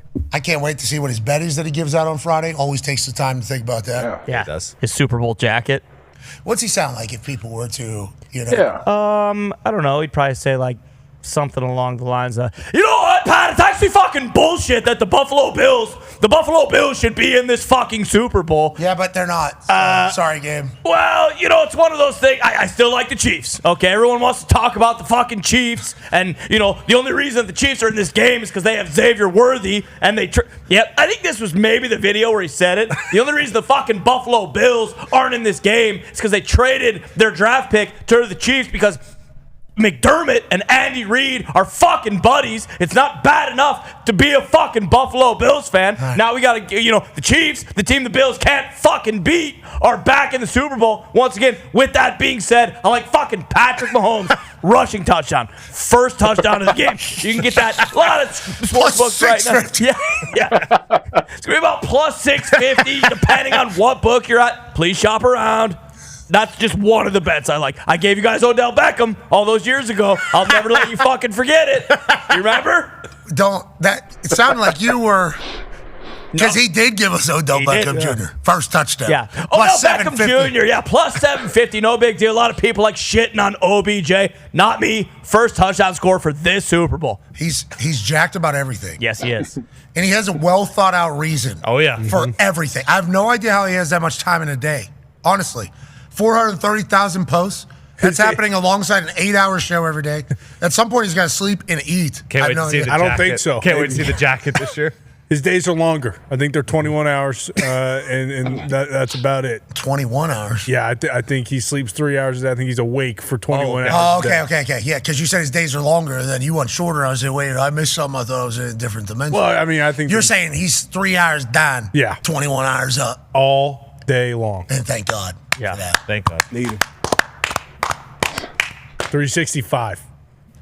It's been a bummer. What was it? It started last year. There's always like a scheduled thing on Friday now at the end of our shows. Yeah. Gabe Morency, and then we have that. Gotta go. Because of where we've been. Getting a chance to see all those shows is cool. The NFL started letting in like local podcasts and local media into Radio Row and like university stuff. So obviously I assume that's what a lot of people who are in the media hate. Oh, yeah. That is happening. I don't mind it. I don't mind seeing the future. You know, like what's going to happen and how things go. I enjoy Radio Row. I think it's a cool place. I think Radio Row is a very cool place. I can't wait to get down there. Yeah, it's weird too. Yeah, I guess it's year to year. It's always the same, but there's always something different. There's always, like you guys talked about earlier in the show, like seeing people you haven't seen in years you played with, seeing coaches, seeing just randoms, as you said, watching you run the PTZ cam throughout the concourse is always fun. Mad Dog, we got to hear Mad Dog kick off his show. Remember, like everything about it is pretty good. Last year, the Jabberwockies just popped in. Yeah, out of nowhere. They're pretty good. So Bert, yeah. When Bert popped in, that was so awesome. Bert and Tom, whenever CJ Stroud was on. CJ loved it. Yeah, loved it. Yeah. Loved it. That was one of my favorite zany moments we've ever had. CJ just immediately talking shit to Bert Kreischer was, this guy's a guy. Yeah. Not that we didn't know before that, but just immediately, what is this, muscle hamster looking? Isn't that what he called him? Yep. Because he was doing push-ups, right? Bert was like, I could do 50 push-ups. Yeah. Everybody's like, okay, you can do 50? I can do 50. That's a lot of push-ups. All right. One, two, just got right into it. Hammer drunk. They'd been promoting Los Poros. Vodka. Is that vodka? I should know the name of it. Poor Osos. Poor Osos. I just saw a video they had with it. But yeah, he was hammer drunk, I think. Oh, yeah, Vegas. Yeah. I mean, Burt Kreischer promoting a vodka that he owns during Super Bowl week. Burt's blacked out the whole time, I assume. Yep. Very drunk. I mean, that's Burt Kreischer football. Him and Tom, though, coming in and just doing push out of nowhere. Yeah, that's a moment. I'll remember that forever. Oh, yeah. Because CJ had no idea what are these? What? CJ said, these two guys are white. That's the only reason why this is happening. That was great. Another great line. Yeah. That was another. I mean, he was just like, as soon as it happened, CJ Stroud started talking shit. And I'm like, I love this guy. Magical moment. I assume they'll be down there. I assume there'll be a lot. Ty wore hockey pads last year. Remember that one? Oh, you remember the Las Vegas Golden Knights? Full show. I forgot you were on the team. What a game. Pretty jacked up that there's no event we're, hopping right off the plane going to tonight and then having to do the show tomorrow. You don't know that? Was that a safe flight? There's a big party tonight. Yes, it was. That was awesome. I forgot about that. Shout out Captain Bill. Hopefully we see him tonight. Yeah, I forgot about that. I don't think Gumpy and I walked on a plane last night, door open on tarmac, completely turned off, 24 degrees inside. Okay. Just walked inside. Nobody lives here anymore. We sat down. Never seen it before. I have no idea planes just sit there with the doors open on tarmac. Did you know that? No, I mean, the only reason I knew that is because we've seen that one video of that guy who runs onto the airstrip, whatever, and just takes that plane and then leaves. Okay, so last night could have happened. Gumpy and I just roll up, walk up, doors open. We're like, all right, here we go. Walk right it. Nobody. Just sitting there. And boy, it was pretty chilly. It got pretty chilly. Just outside. There was frost on the inside of the windows. Yep. Because door, I didn't. It didn't make any sense. It didn't make any sense. Timing was off there. But boy, when that plane got turned back on, had a de-icy inside. Yeah, you bet. Sure. And that's a 45-minute process. 34, 5, 50, maybe an hour. Sure. Yeah. Almost made it home before midnight. Almost. We're in Cleveland, short flight. San Diego, Los Angeles, San Jose. I mean, it was. Me and Gumpy been logging a lot of hours in the sky, brother, and we're lucky to do it. Pasadena. But boy, when you're just sitting on a tarmac in Cleveland in a freezing cold plane with no power on it, you really start to wonder what the fuck's going on. Sure. But then you think to yourself, when I get home, I'm going to be so excited. I'm not going to sleep tonight anyways. Bingo. So where are we headed? To a happy place called Super Bowl week. Last night, a big part of Super Bowl week happened. Media day. Back in the day, this was run during the day. This was actually something that happened during the day on Tuesdays. Select guys would talk. Everybody else would just kind of sit in the stadium or walk around the convention center uninterrupted. Just kind of something. As it's continued to grow, obviously every single country that watches the Super Bowl, which I assume is 90% of the countries in the world, have some sort of representative. Normally there's some zany stuff. Obviously there was a band down there, local band that played in. I assume it was a very famous band. I apologize for not knowing exactly who it is. But nonetheless, it's become a thing. Media day has become absurd, if you will, and it also provides a lot of access to a lot of guys that don't get to talk about a lot of things. I enjoyed it last night. I enjoyed the clips. Didn't get to see it live because I was doing Monday Night Raw. Jameis Winston was active out there. Yeah, he was. How do we feel about Jameis out there? I like Jameis. Fun. Throwing some W cookies up to a couple of the receivers, asking some questions that got some traction. Yeah, he was cool. I think there was a couple that maybe he was fed by people, and we need to tell those people, don't fucking ruin Jameis Winston. Bingo. Yep. Please. Okay? Let him go. Please. Give him the mic. Please just we don't need you. He'll figure it out. Okay? We know you went to journalism school and we make TV stuff. Let Jameis just fucking Jameis, please, because we can tell when he was. Yep. And then you see the clip that was like, oh, that was some super genius that had an idea and told Jameis you should ask this in a public place. And then they post it. And everything Jameis does is magical. And we're getting to a point where he's going to be in media. Let's not try to kill this guy. Please. Okay? Let's not try to kill this guy. Great. He is going to be an asset to football media, sports media, the world just as a whole. Bingo. And he crushed it last night. Now, congrats to Jameis. We can't wait for you to get full-time behind a microphone out there. Great questions, great energy, great vibes, and also massive amount of respect. Every player basically, as soon as they saw Jameis, what up, no? Kind of having a conversation. And that's how it'll be forever with Jameis, as long as we don't ruin it. Let's not ruin it. Can happen. We've seen it happen. Yeah. Don't think it can happen with Jameis. Yeah, I don't. Because you know what I mean? I don't think it can happen. You can't take Jameis away from Jameis. You can't. Hopefully. That's who he is. Yeah, Jameis too good. Jameis too good, you know. Hopefully. His dark side response, you know, being on the dark side of the media. Yep. Him saying he came out of the womb on the dark side, but, you know, he is excited to get everything. I mean, just so perfectly Jameis. Just in the middle, bang, boom, boom, moving. Question throwing dubs, love it. People's favorite color, okay. All right. Okay. Excuse me. Okay. Okay, that doesn't feel like that is, but nonetheless. You don't think that's from him? You don't think he came up with that? I don't know. Brain buster? I don't know, but I do. I love Jameis. We all love Jameis. I'm happy he was there, and I hope they give him a microphone more often. But let's watch who we're putting around him. Let's make sure we are taking care of Jameis. He is going to be a special talent whenever it comes to making content. Now, Travis Kelce answered some questions. Here's Travis Kelce talking about, is he going to retire? You know, his girlfriend, maybe more. We don't know. We don't know. We don't know that. Nobody knows that, I don't think. Had a T tattooed on her thigh. Did you see it? Nice little chain. That was his hat? With a charm. I don't know if it was tattoo. I don't know. I think it was a chain. I think it was a chain. Could have been like a henna tattoo. Yeah, could something. That'd be sweet. A T with a charm, you know, and I believe there's a song that has something about that in the entirety of it. But this guy, he's on stages around the world. He's smitten with the biggest star on earth. Mm-hmm. This guy, he's played enough football. He wants to retire. That's everybody. Everybody's trying to put a deadline, an expiration date on Travis Kelce's career. Mm-hmm. Here's him addressing that subject last night.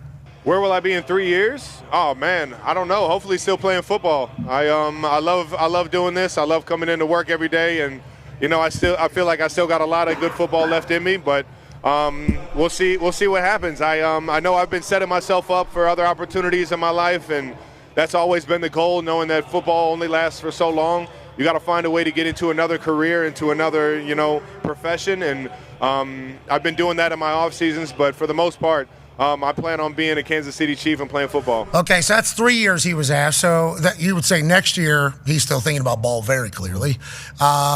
Ownership of the Kansas City Chiefs.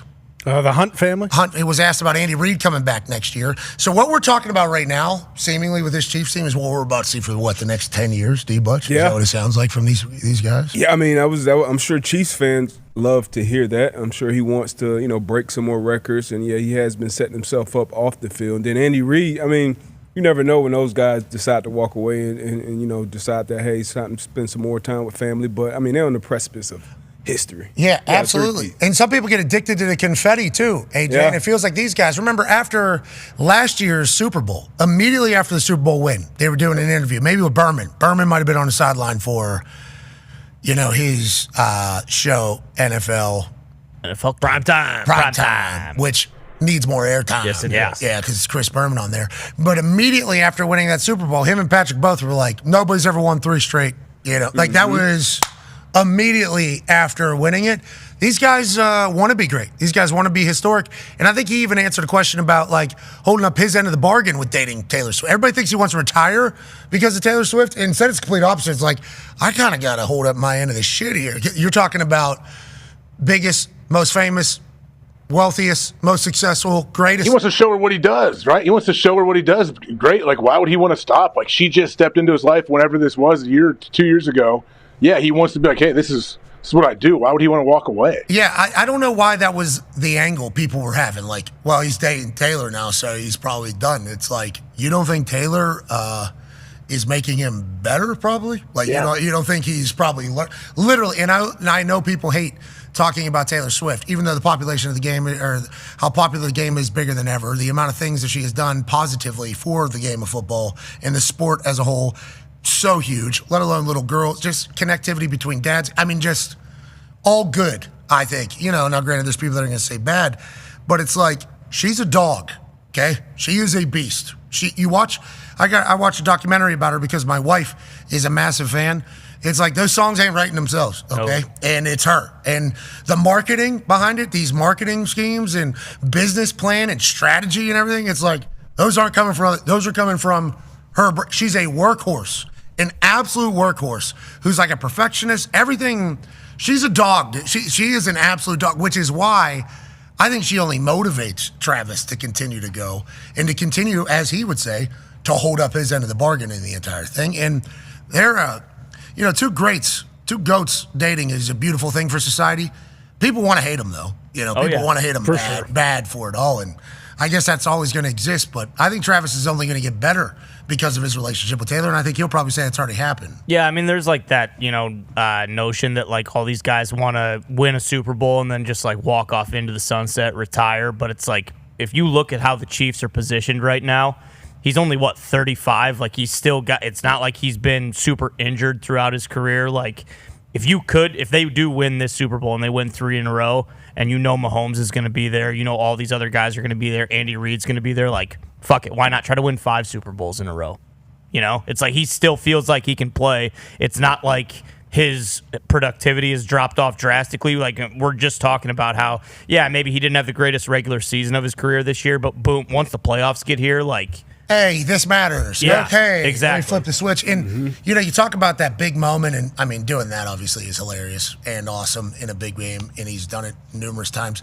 But, like, in the biggest moments, that energy he feels, he lives off of, I think. If you talk about where's he going to chase that dragon at if he's not playing football? Like, of course, he'll be able to go on stage with Taylor, and he'll be able to do things like that.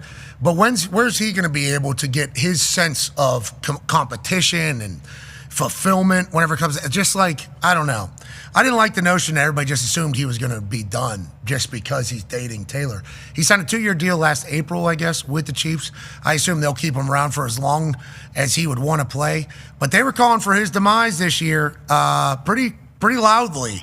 And then the playoffs happen, and who's taking over games? Travis Kelce is again. Yeah, and then even just think about like earlier in the year when Rashee Rice was healthy, like he is just now kind of entering the like passing on the torch of information that he has. Like Rashee Rice came out and talked about how like him and Travis would work together and kind of he would show him or kind of explain where he's sitting down, why he's sitting down, when to sit down. Then Rashee Rice was off to a historic start before he, got his season-ending injury. Yep. So it's one of those things too where he's just now starting that like kind of passing of the torch and giving all that information and knowledge back to the game. Yeah, where he's at in his career, he would want to a guy that, because Rashee Rice had become kind of the focal point of the passing offense, and Travis would almost be the number 2. And then once the games really start to matter, once the rubber meets the road, playoff time, Super Bowl time, he comes and he takes over games. But yeah, at that point in the career, and you mentioned it, Patrick Mahomes got another 10 years. He'll be playing left. Andy Reid, he'll be at a coach as long as he wants to. Chris Jones on the other side of the football.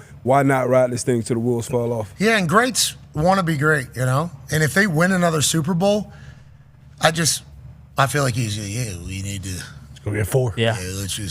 Let's continue to do that. Gives you more motivation, man. I feel like these guys especially, like the more Super Bowls they win, the more they want to win because everything else is just garbage. We don't win at all. That means nothing. And then if they lose the Super Bowl, it's like, well, we can't go out like that. Yeah. And then, there's just always something. There's always, for these particular humans, there's always something that is life or death to chase. Like there's always, well, obviously I had to. Oh yeah, of course. Well, obviously I had to. We didn't make the playoffs, so there's no way I was gonna. We lost in the wild card round. That's not who we. So like anything is potential life or death motivation for these types of guys. And I think we should talk about Travis as if he is one of those guys because he is. That's just a matter of fact. Look at his brother, too. It's like he did a bunch to, like, keep him, kind of still football adjacent and, like, take his mind off the fact he wasn't playing.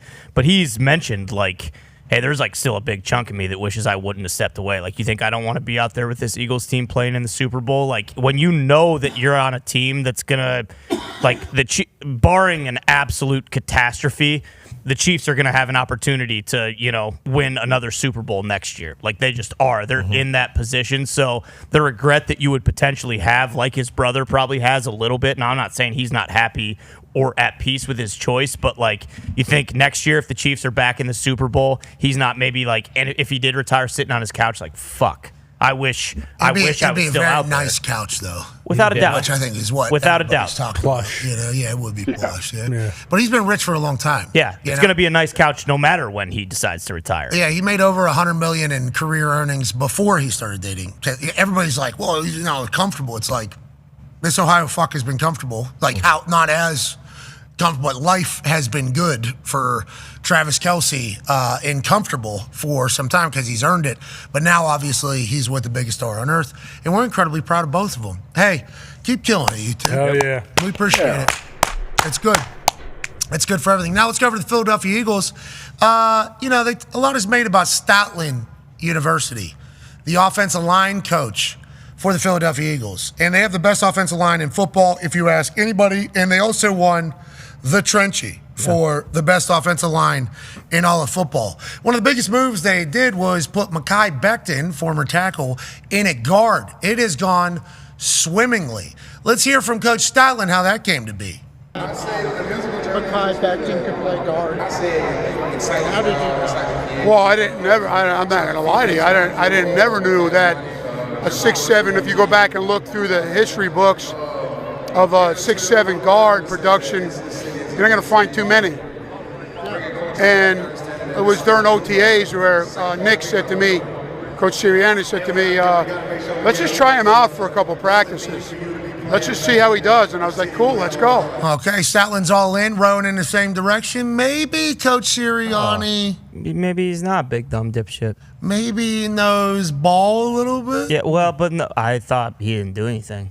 So he just kind of stood on the sideline and was a cheerleader, jumping up and down, yelling at fans. Well, I saw somebody tweet actually after I put this tweet out. They said, he's 6'7". Anybody would do that. It was like, well, if you listen to that, actually, nobody would actually Jets had 3 years. do that. Stoutland was like, yeah, let's go ahead and do it because he loves him. Now let's hear Howie Rose because remember, the guy is he's a big dumb dipshit. Right? The head coach of the team that is in the Super Bowl 2 times in the first 4 years of him being the head coach. He's No, he's a big dumb dipshit. That's all happenstance. I don't know. Let's hear what Howie Roseman has to say. Particularly impressive to you? I think the first thing is that he's really keys on connection. He keys on connection with his staff, with me, with Jeffrey, and with the player. And you see that because the best teams also are the most together teams. And so, he really feels that strong. He also trusts, he trusts me to do my job. He doesn't second guess. He doesn't second guess his coaches, his coordinator. He does a great job with the detail of the team. He does a great job with the strategy with the team. He puts the players in a position where he tells them what's going to happen during the week, and then it happens, so he has incredible credibility. And I think that what a lot of people see as his fire and passion on game day, we see as a positive during the week, and how much energy he brings to this game that he loves.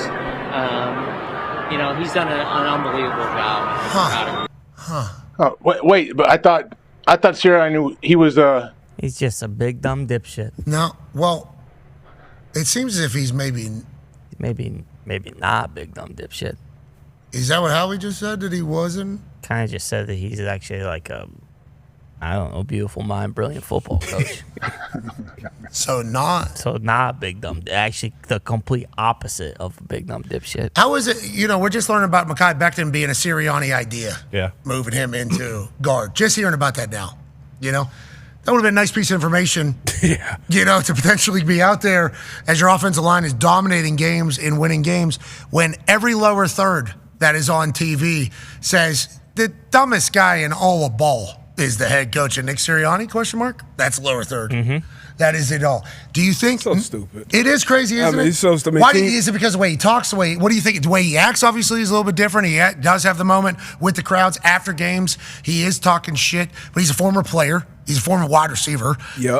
Why do you think he does get judged? And how good does this all feel now, I assume, for Sirianni, for people to give him a little bit of credit, especially from within? It's got to be a part, part of it is the market he's in. It's a huge market. It's a huge team. It is a job that everybody wants, and it's a certain way that people think people should go about doing their job. But when we're in the business, in a league where you're trying to hire and fire 7 or 8 coaches every year to find the right guy to cultivate, the right guy to build a team. If you could just put a bunch of talented guys together. The Eagles, when they put the dream team together, quote unquote, you got to have the right guy in there to steer the ship, to send that messaging, to take care of all the little shit that we don't see. We don't see most of it. All we see is the press conferences, after games, after practices, talking about injuries and things like that. And even that move that Becton going to guard, the fact that Sirianni didn't care that it wasn't out there, this whole time, and you got, the best O-line, that I think that speaks volumes.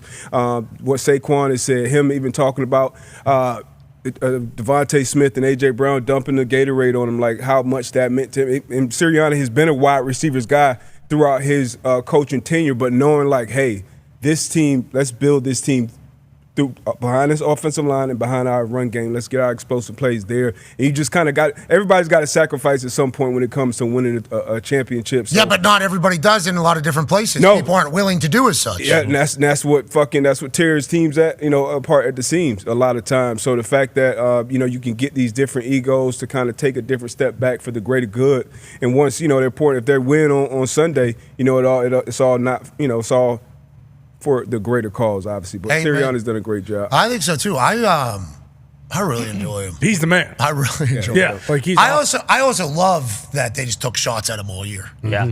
Because the way Sirianni is, we know how he is. If they win that game, the way he'll. Oh man. Oh yeah. Yep. So, and then he'll say something. He might say that in the press conference. What's that? Oh, I thought I was just a big dumb dipshit.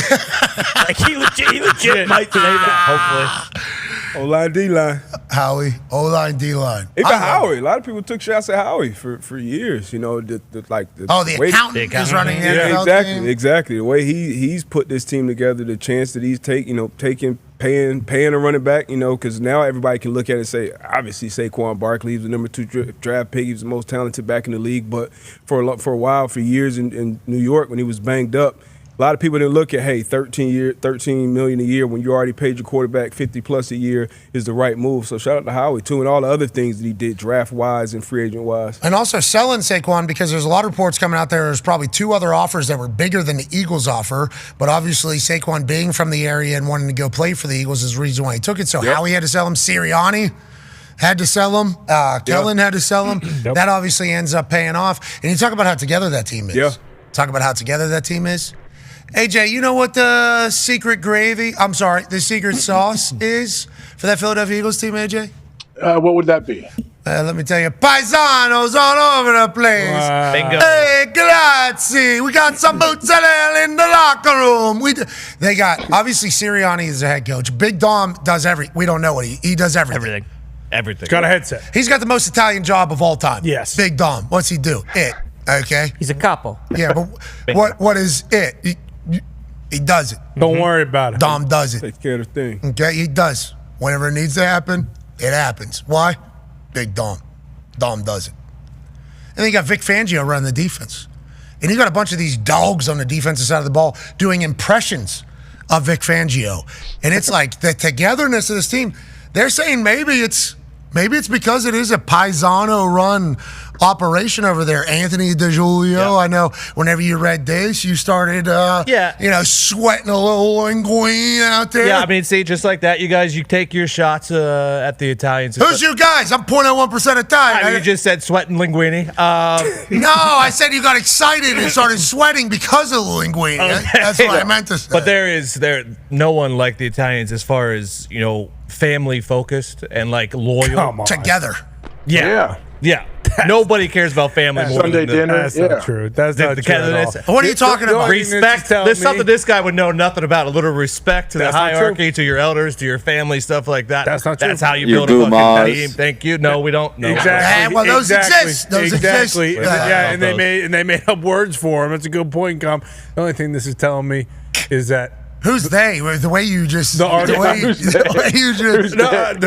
just saying.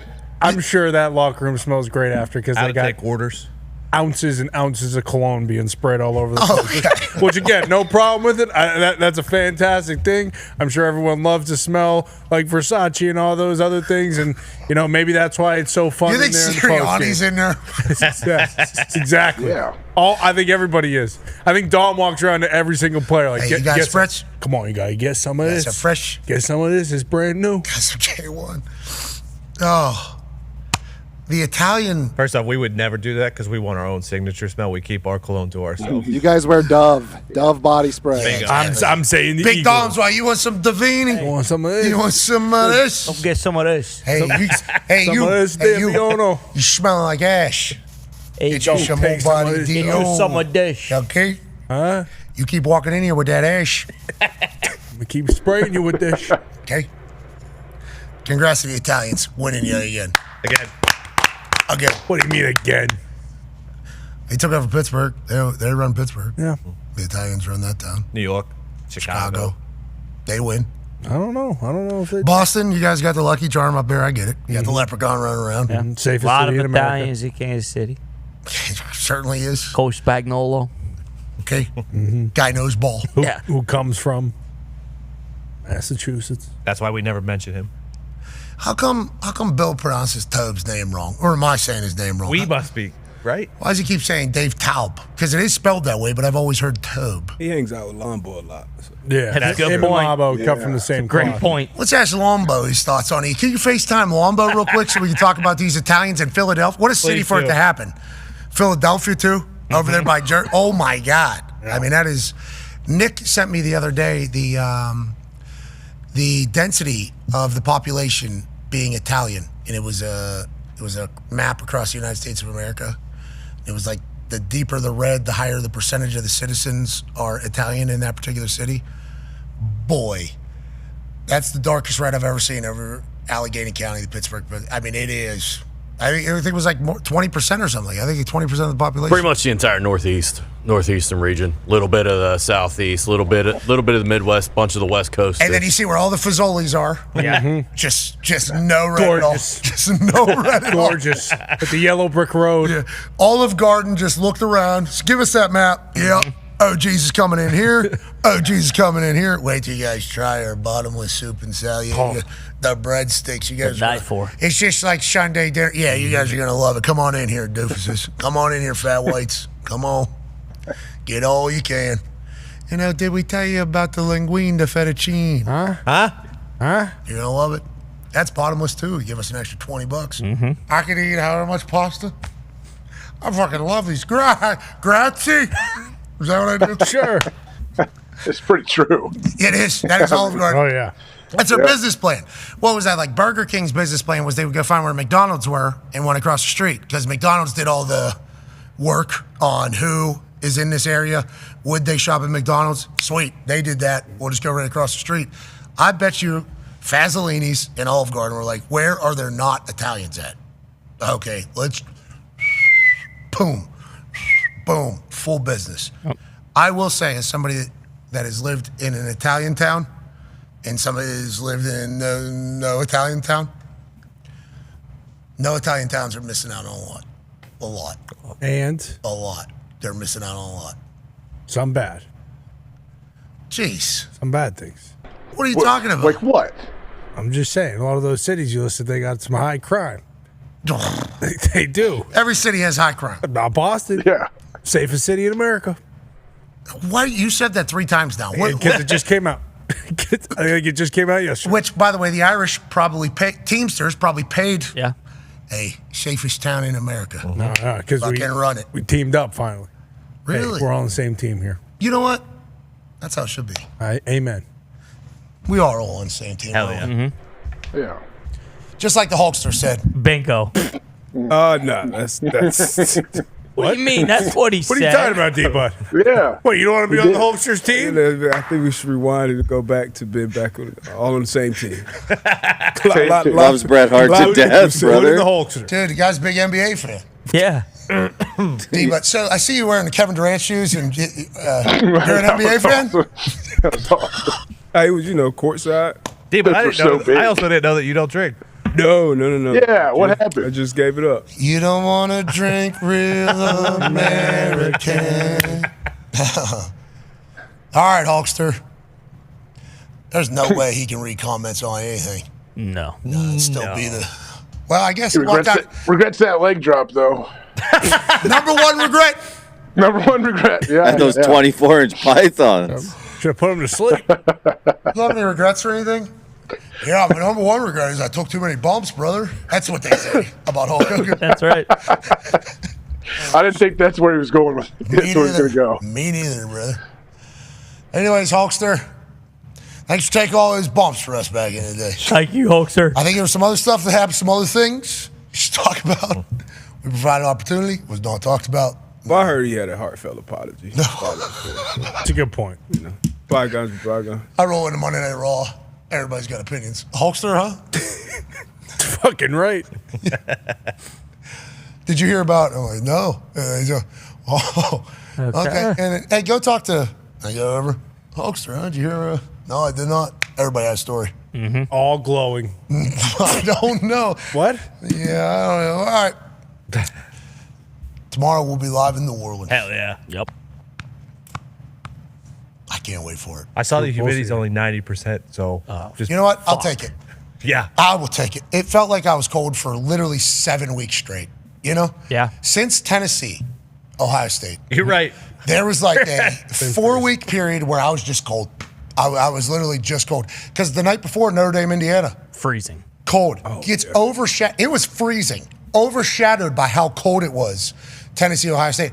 And then it just, remember we go to Miami, it's fucking cold. Cold, yeah. We go to Dallas, there's an ice storm. Yep. Fucking cold. Everywhere was cold. Atlanta. Cold. Everywhere was cold. I was cold just for like 5 weeks, and I never get cold. I even started.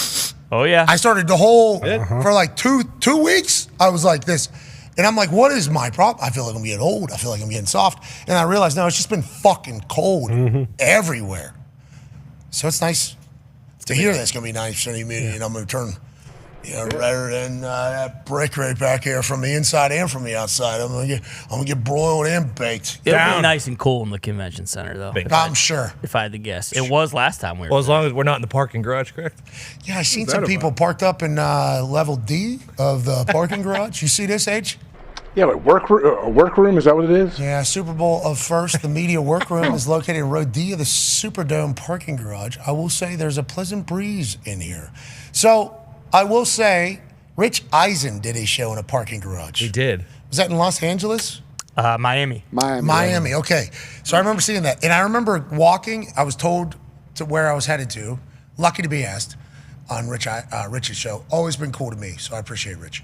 We're walking through this parking garage, though, and I'm like, Mickey Mouse. This seems like Mickey Mouse.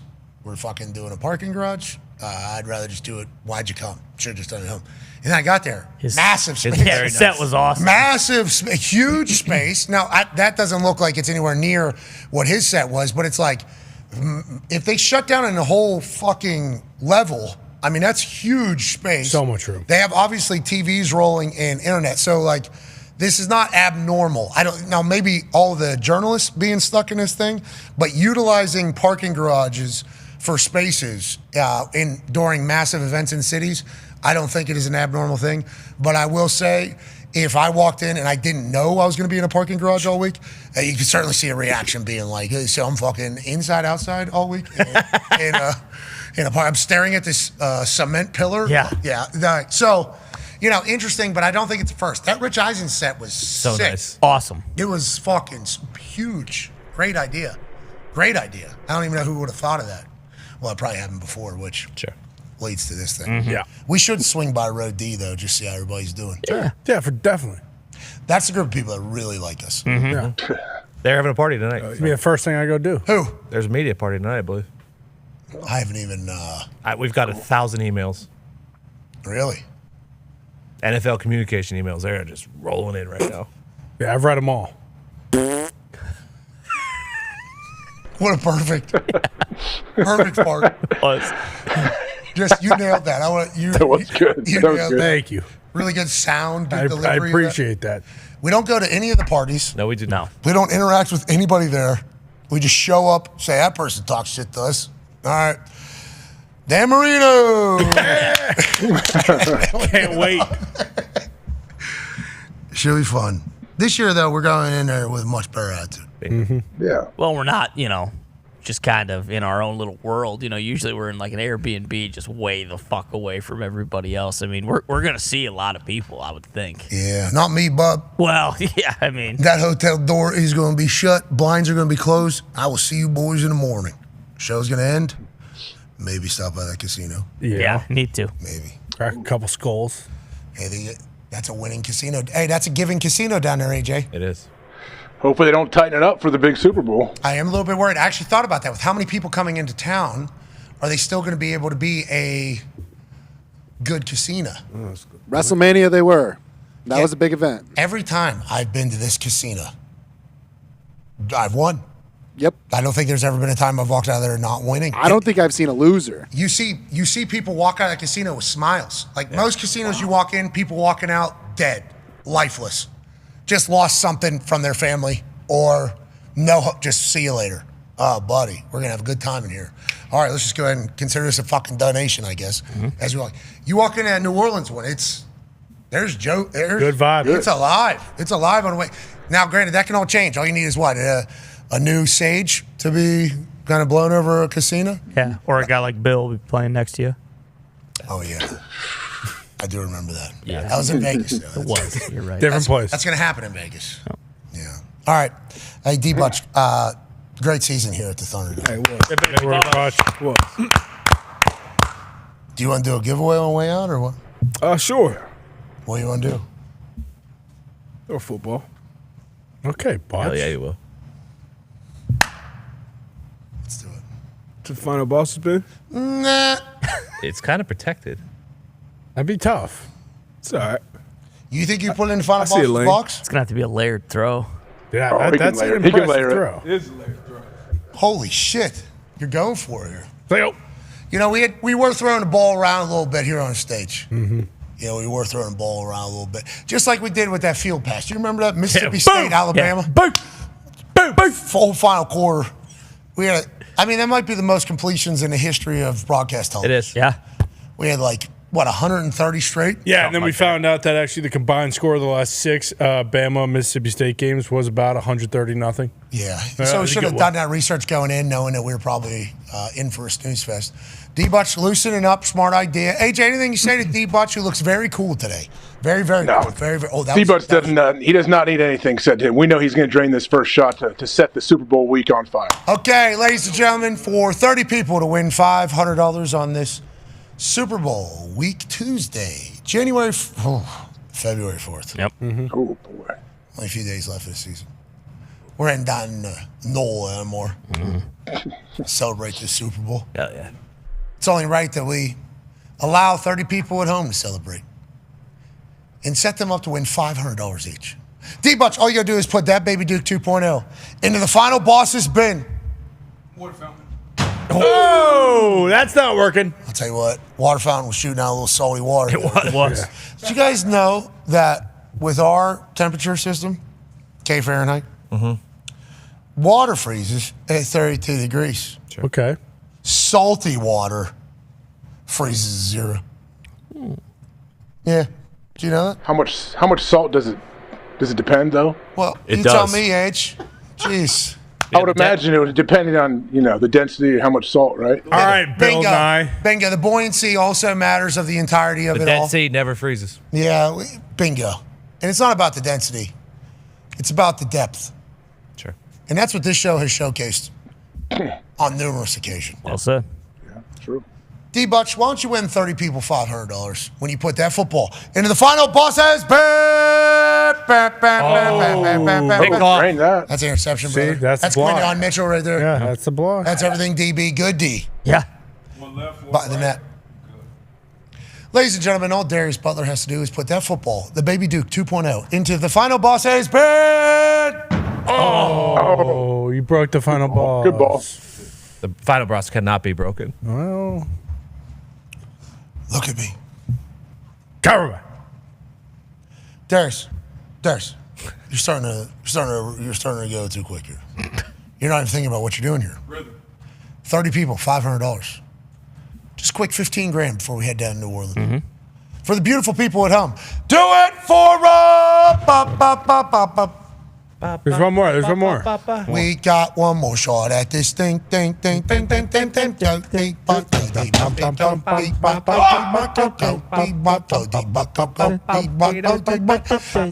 2.0 into the final boss's bid. Oh. It was close. It was close. Try, Butch. It's a loss. It's a loss. And now we know. Now we know. It ain't a cost. It ain't a cost. That was hard. That was hard. Get it through. That ball. Now we'll go down to NOLA. And we'll do some giveaways down there. Listen, don't think it's over for the season. Okay? Oh, no. We got basketball hoop down at the, We got time. at the set down in New Orleans. Luka. Whoa. Nice. Wow, it's going to hit so much different now. Yeah. That Laker across the front? Yep. Yeah. Mid already bought 3 jerseys. Yep. Told me. Did he tell you what he put on the back? He did. Yep. I asked why I wasn't here. He said it's getting made custom. Yeah, because he didn't know how to spell. Yep. I think you could just select it as an option, but I would assume so, but he said, I want to make a custom one with his name on it. That's mid-football. And then he said, I don't know if the I has the left or right lean on it. I know, and it's not like you can look that up anywhere and figure it out either. Hard. So I put Luka across the back. Let's go, Luka. Looka. That's mid-football. I hope that's real. It is. We don't know. Find out. We have no idea. We'll see. Yeah. That's called a tease. All right. Speaking of tease, can't believe I'm in that commercial. It's awesome. That was cool that happened. Mm-hmm. That was really cool. Let's not make that a habit. Or it felt so weird. The amount of people, I don't want to get into it. So many people, depending upon, like, you know, hey, let's make sure we nail the exact spot you're stopping on, okay? I put this light here, okay? This is where you need to be. Like the way they're saying to me, hey, my job here is to light this fucking spot, so why don't you just go to the spot, okay? Thank you. Make everybody's life easier, including mine. It's like, oh, didn't even think about that. And then audio, same exact thing. It's like, let's make sure we're hitting our beats. This person's walking at this exact time. You need to make sure this person's right here. Let's not. And I'm running and sliding down the hallway. Can you stop fucking right here, please? We got this thing in the sky. Okay. No pressure. Fucking everybody's job, depending upon you being something that you're not. Alrighty, let's do it. But it was like, it was cool to experience the process, like the entire thing. And the amount of professionalism across the board for every job, every single job. It's like a matter of life and death. And it's like, listen, I hope they pay you no matter what happens here, okay? And if I fuck this up, I will tell everybody that I fucked this up. Just want to let you know that, okay? I did flub a line. I flubbed the line.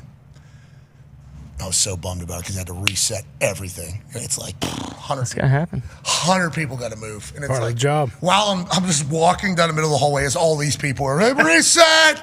Doing this entire thing. I'm like, you're the fucking worst human of all time. You're They're the worst. used to it. I don't. Oh, yeah. Not with me, and not because. unless they're working strictly with Dan Marino, they're used to it. No flubs, fucking send it. When's he on? Friday. Oh, and Gabe Morency? Yeah. Fucking Send it. That's what we're going to do. Down in New Orleans. AJ, we'll see you in a bit. All right, it's been a fun season. Let's celebrate the season that was down there. And let's try to provide the people that choose to watch our show, which, once again, we are so incredibly thankful for. We have no idea why you're doing it, but we're thankful you do it. We'll provide some entertainment the next couple of days. And then we'll watch the Super Bowl. Then we'll have Overreaction Monday. Then we're going to be off for a bit. Then we're going to be off for a little bit. Mm-hmm. A few days. And then the combine. Then combine. Then the combine happens in Indianapolis. And we're right back in it. And then we're rolling. All right, be a friend, tell a friend something nice. It might change their life. Shout out to SeatGeek. PAT250 code to get $250 off Super Bowl tickets. Down to $9,344. Not bad. It was up over $10,000 the last time we read this. It's down to $9,344. You can take $250 off just Super Bowl tickets with the code PAT250. That's for repeat customers or brand new customers of SeatGeek. If you've never shopped with SeatGeek, you need to know they're the greatest in the ticket buying platform. If you're to buy a ticket anywhere on planet Earth or the moon, you need to go through SeatGeek because they'll tell you if the deal or the ticket you're buying shit. Like, it'll literally say, this is a bad deal. You can go somewhere else and find a better ticket. And then they'll tell you if it's a great deal. Hey, we've scanned the internet. This is a great deal. Green means good. Red means bad. You'll never get catfish. And SeatGeek has tickets to everything, not just the Super Bowl. Literally everything. Broadway plays, comedies, concerts, musicals, you name it. They got tickets for it, and they're the best. They're our first people that sponsored anything that I was a part of after I retired. Still with them to this day because they're damn good. They even survived a full world stoppage somehow, a ticket buying platform. And it's like good business, good people, good product, great tickets. PAT 250, 250 bucks off Super Bowl tickets from our friends at SeatGeek. Be a friend, tell a friend something nice. It might change their life. We're in this thing together. Team on me. Team on three. We'll see you down in New Orleans. 1, 2, 3. Hey. Goodbye.